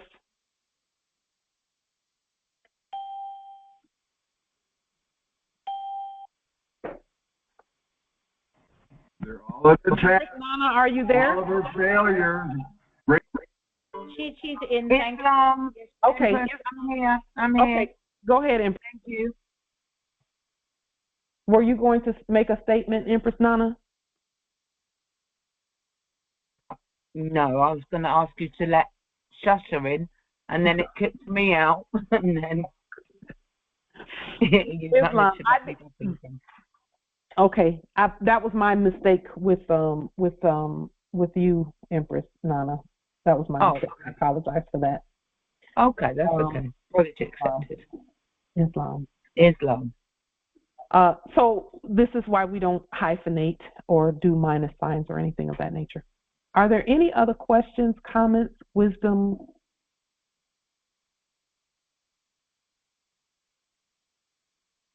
Islam. So we will adjourn here and meet again on Thursday. at 7, if there's nothing. Oh, no. We were going to answer this question. What type of document is the Constitution? That's what we were going to answer that question. We introduced it in our last Congress. Islam, a trust agreement. Oh, that's good. It is that, indeed. Between whom, nobility? There's those that say, well, we not us, but for the Europeans to do commerce on our land. That is correct. We have several constitutions. They are at different levels. The one that we wrote in red in all lowercase letters is for the sovereigns, because that was our original constitution to begin with. Some people say that wasn't our constitution. We actually have one for us too. Then there's one that's in blue. That's for the subjects, and that's a constitution that we enforce. And when we say enforce, we just state that it is the law for the subjects. And theirs and ours is different, but they read the same. They just have different tones. Ours is where sovereignty is concerned. Where sovereigns are concerned, when you have something like a constitution, it is an agreement between us. Whereas with our subjects, the Constitution is the law. Once we agree on something together, when the sovereigns agree and we say, okay, we're going to do this together, then it becomes the law for us until we say otherwise. Whereas with the subjects, when we give them a constitution, it is the law for them. It's also a contract. When we issue it to the subjects, it's not a contract, it's actually an affidavit. It's a contract among them, just like with us, it's a contract among us. The one that we wrote for the sovereigns, it's a contract. It's an agreement among us. But we don't contract with, let me just say this, I'll say this a different way. According to contract law, when people come to the contracting table, they must be equals. They must have equal status. And that's what all of that lowering of status was all about.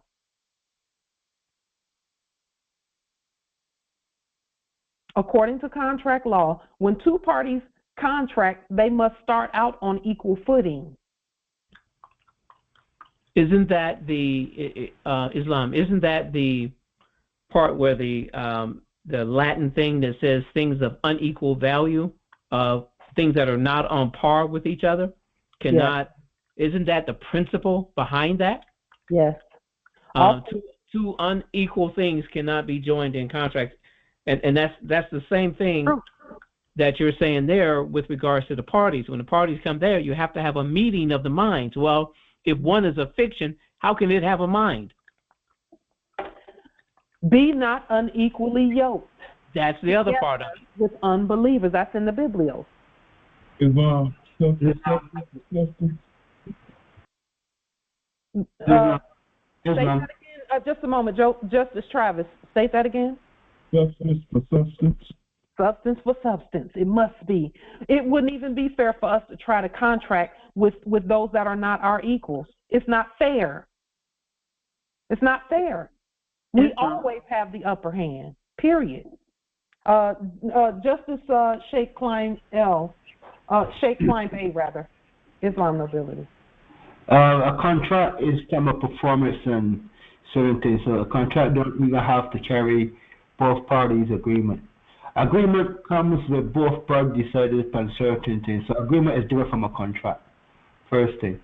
The Constitution document we have, it governs is the law of the land, and it governs the people also. It's our regulations to function as a people, as a people, and also protect the land from foreigners or anybody else that happens that want to do commerce or trade on this land. Islam. I agree with that, Nobility, but with one caveat, or not a caveat, but just a clarification rather. One clarification: no document governs us. We govern all documents. Because I heard that a lot, especially when I first nationalized. I heard people saying, things about documents governing us. We're under this treaty or under this constitution or whatever. That will never happen. We are not. There's nothing above us. But I agree with what you're stating. Empress Angel first, please. And then, so there's the unilateral and the other lateral contracts. Well, one means for the language can be written by both of them, and then the other one, I can't remember the other word. Bilateral. Thank you, bilateral, where and I'm probably mixing up the words with the definitions, but where the language is written by one and not the other, not both. That's a bilateral, and really, in reality, the term bilateral contract is incompetent. If only one party is writing the contract, then for the subjects from the last era who gave that term, because they're the ones who put that term out there, bilateral contract. If only one party is writing, it's a command to the other party. Or it's unilateral. That they call it a unilateral contract, where there's really only one party. Yes, unilateral and bilateral is the two. Yes. Yeah. There we are. Excuse me. If it's one way, it's a adhesion contract. That too. It can be that. It can be. It has to be that. If it's a one way. So it has to be a contract of adhesion. When you do the etymology to the word contract, con means mind and tract means land, right? So back in with that agreement between the United States Corporation and Morocco, right, it was a limited agreement. Like you stated, we can't contract with them. But the Constitution is an obligation for them to do business. And when they violate it, that's why I just used the word contract for that part right there. As far as them, the enactment of them doing business at the state of New York or any state where they're doing business at, they must be under that Constitution. So that Constitution is a contract for them to do business. That's the only reason I use that term, Islam. So they could only do business as actors. That's number one. And I agree with you, Nobility. What you said was clear and truth. I just want to add a couple. I will just camel back on what you stated. They could only act, because that's everything that they've ever written was an act. They could only act in places called state of this and in corpses and corporations. That's the only place they could do acting. And that is why they always said the Jews control Hollywood, because they knew that Hollywood was all of that other stuff too. Fake policy enforcers that were acting down the street, supposedly down the street, those are actors. They're not real. Those are actors. They get paid to act. Why? How do we know that's true? Because if you look at anything that they're supposed to be following, it's not the law. It's an act. Or a code or a statute. It's not the law. Because guess who's the only ones who have the authority to write the law? The courts, the justices, the judges. And we are the only justices on the land. Islam. As long as we were acting like citizens or acting like U.S. or acting like corporations and things, then they were doing what they were doing. But when, now that we know who we are, we don't act like that, and they don't act like they were acting either. Or else I wouldn't be sitting here. But I am sitting here, standing here. Islam Empress Shasta. Okay, so there's a maxim, the maxim of law of like kind. Yes. Unambiguously states, disparata non debent jungi. Dissimilar things ought not to be joined. Paper, a significant contract, entity, artificial person, corporation, to paper. And flesh, the living, to flesh, but not paper to flesh or flesh to paper. Thus, there is no, nor can there be, lawfully or legally, corporate jurisdiction over the natural living woman or man.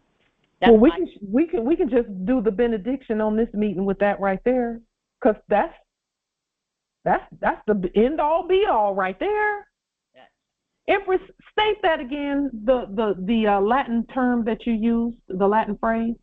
Disparata, D-I-S-P-A-R-A-T-A, non, N-O-N, debent, D-E-B-E-N-T, jungi or jungi, J-U-N-G-I.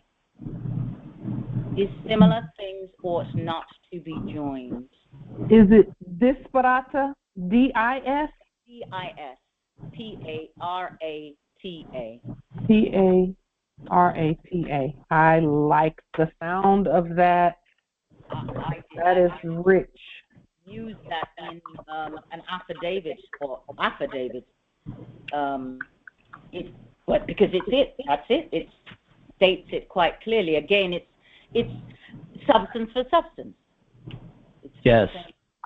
You know, Empress, what you just stated.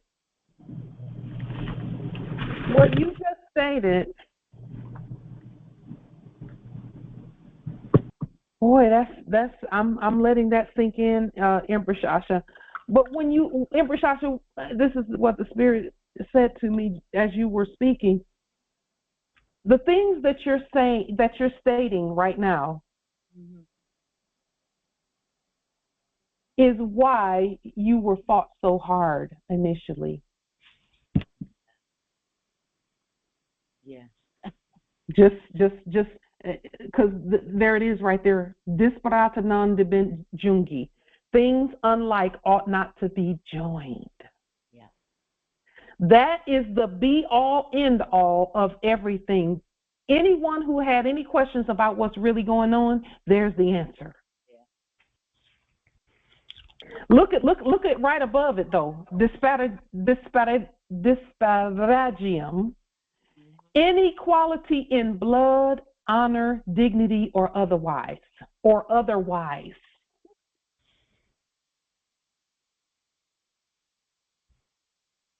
The English word for that would be disparage.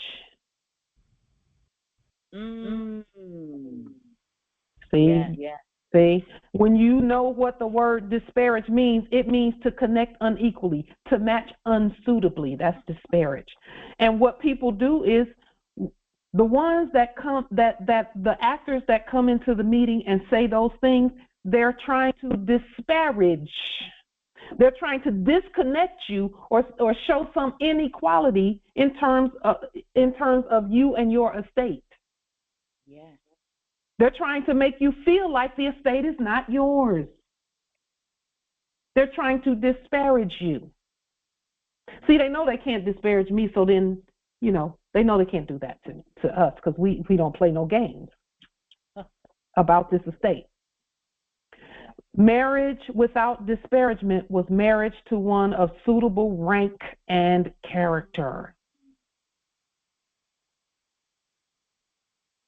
Equally yoked. Equally yoked. And we won't say anything else about that because it speaks for itself. That's good. Desperata non debent jungi. Things unlike ought not to be joined. That was Islam. Islam. That was the one that I was trying to remember. I couldn't remember the Latin spelling of it, but I used that in my documentation when I rebutted their presumptions and their accusations in writing while I was in their prisoner of war camp. But the problem was, well, it's not a problem. It was all done for a reason.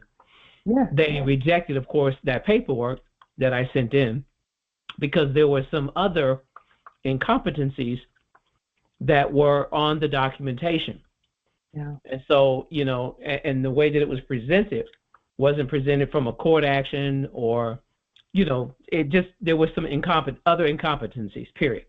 And that's why it was rejected. But I had the right idea, put that in writing, and they knew that if they allowed that to go on the record, they'd have to throw that case out early, prematurely.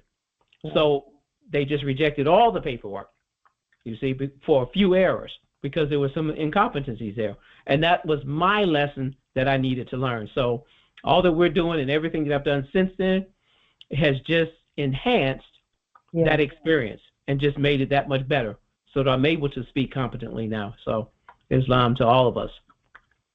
You know, Noble Phoenix, I want to thank you for that honorable thing that you said there, because sometimes when we don't get the result that we're looking for, sometimes some won't say it's because I needed to clean it up and clarify and clear up what was being done, what was being stated or demonstrated. Some won't say that. They will say, they'll say things like, oh, they're just lawless, they're just belligerent, they're this, they're that, they're nothing. Yeah, but see, and at that time, I did not know that. I was still trying to figure out who I am, and I kept saying they as if they had some real authority and power. So there was the real inequity. There was the real disparaging taking place on my end. Yes, it's always the case. Just so that you're not by yourself. That's always the case. I didn't know. You know, that's the problem. I did not know. So until you really look in the mirror, like, you know, that Michael Jackson song, "The Man in the Mirror," until you really look in that mirror, you can't change the world. You know, I know. But when the gods realize and know what you know, right there, what you just stated there, they will then know that nobody can move unless we say so. Yeah. That's when you know that to be truth. To blame a system is not quite competent. It's not quite competent. We should always be looking at ourselves and our documentation. Why? Because we're God. The system will do what it's supposed to do when we're competent. We've been stating that from the day one. Along those lines, I used to say that they had an interest in protecting us from ourselves. But the truth of the matter is, it's not they. No. It is the system that is protecting us from ourselves when we are incompetent and when we don't acknowledge and recognize who we really are. There it is. And speak that way. So there was something that I learned a long time ago, that until you grow into your divineness, your true person, you're still on a journey, and you may not do everything correctly. You may have the right intentions. You may miss the mark over and over again, but eventually you're going to get there, and then the doors open up to you. Yeah. Okay. And that's all this is. That's all it is. We're at the time now of the open door. Everyone knows that. The whole earth is saying that. And they've been waiting for us to get to this point. Yes. Look at what all the BRICS nations are doing.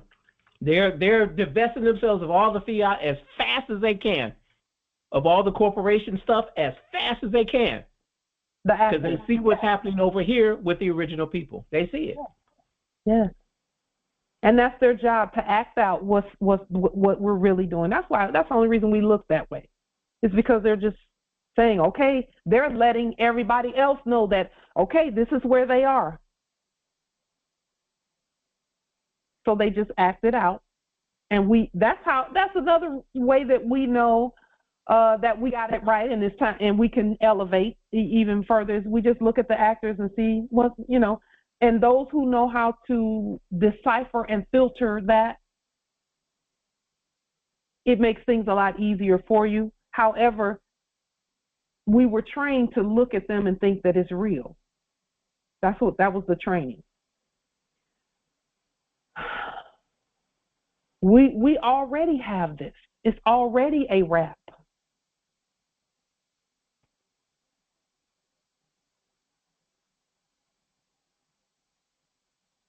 the living and the dead ought not to be joined. And it's saying right here, in blood, and they use the word inequality, but that's not quite the right word, but you know, inequality in blood, honor, dignity, or otherwise means everything else. Exactly. Everything else. All things being equitable. Equity, the difference between equity and equality is that equity means each at his own station or based on his status. That's what equity is. Equity awards based on status. Whatever the status is of the claim, the status of the claim determines equity. Equality is everybody's the same no matter what, supposedly. But even in the last era, they talked about equality all day, but didn't tell you that blacks can't be equal to sovereigns. That's what they didn't tell you.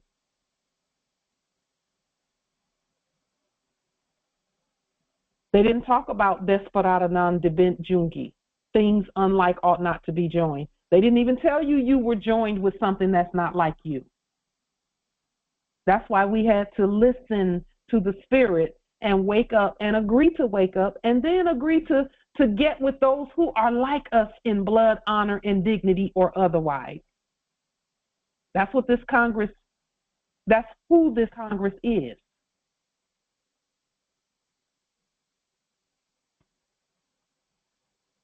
Blood, honor, dignity, and otherwise. That otherwise is, the otherwise is where we raise someone from the dead and then they're returned to honor because we raised them from the dead. Islam, if you split that word and you take out the or and the other wise. Yes, other wise. Other is specific. That's a species word. Right. All animals, all living beings we created. That's the otherwise. That means no matter who it is, if they're living, then they're part and parcel on the 3D level. Yeah. Islam. With that being stated, I'm loving this, Empress Asha. Thank you for this. Because let me show you really quickly as we adjourn. Let me show you in the law where things unlike ought not to be joined, except it's going to say it a little bit differently.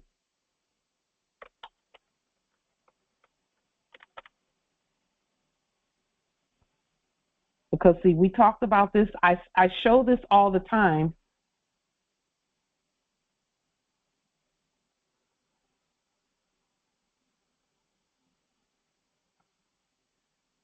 This is talking about who can be, this is talking about the identity of plaintiff, defendant, capacity, and public officers. Designation in general. An action must be prosecuted in the name of the real party in interest. That's why we own names. No one can prosecute us, but names can be prosecuted or paid. So it talks about all of these. And down here a little further, it says right here, a like fiduciary. This is the only place in here where it says a like fiduciary. When it talks about a minor or an incompetent person, with a representative, the following representatives may sue or defend on behalf of a minor, and we don't have an incompetent person. We just have minors that we own and that we govern. A like fiduciary, this is specific. which goes back to things that are alike should be joined. Things that are not alike should not be joined. That's why they say alike fiduciary. That's the key. You can't be a fiduciary for something dead when you're alive. You're living. There are many other places where this is stated.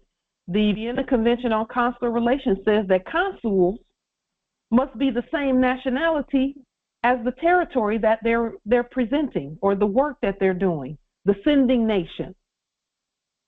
The sending nation and the consul must be the same. We should have known back in history something was wrong when pale folks were running around talking about their consuls at America. And when we say pale, we're talking about pale in terms of status.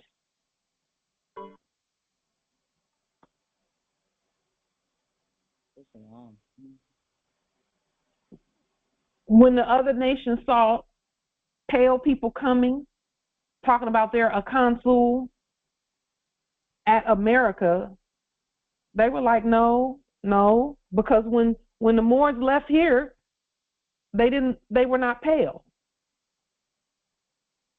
So how can they come back pale? Or wherever we were going. Because consuls go everywhere. They go all over the world and make laws and enforce laws for that territory, no matter where it is. With that being stated, look at the maxims of law and the maxims of contracts, and you'll see a lot of these precepts in the maxims of law. With that being stated, I have nothing further until we reconvene or convene on Thursday at 7 p.m. Peace and grand rising to the sovereign, original, indigenous, natural, divine heirs. May your way be easy and prosperous. Islam. Gratitude, Empress. More. Parents, nobles, celebrate old ones. Peace and grand rising. Love, peace, and truth. Settle after. Many in body, one in mind. Yes. Islam, grand evening, grand rising. Islam. Love you all. Islam. Peace and love indeed. Islam. We will adjourn in 5, 4, 3, 2, 1 until Thursday. Islam.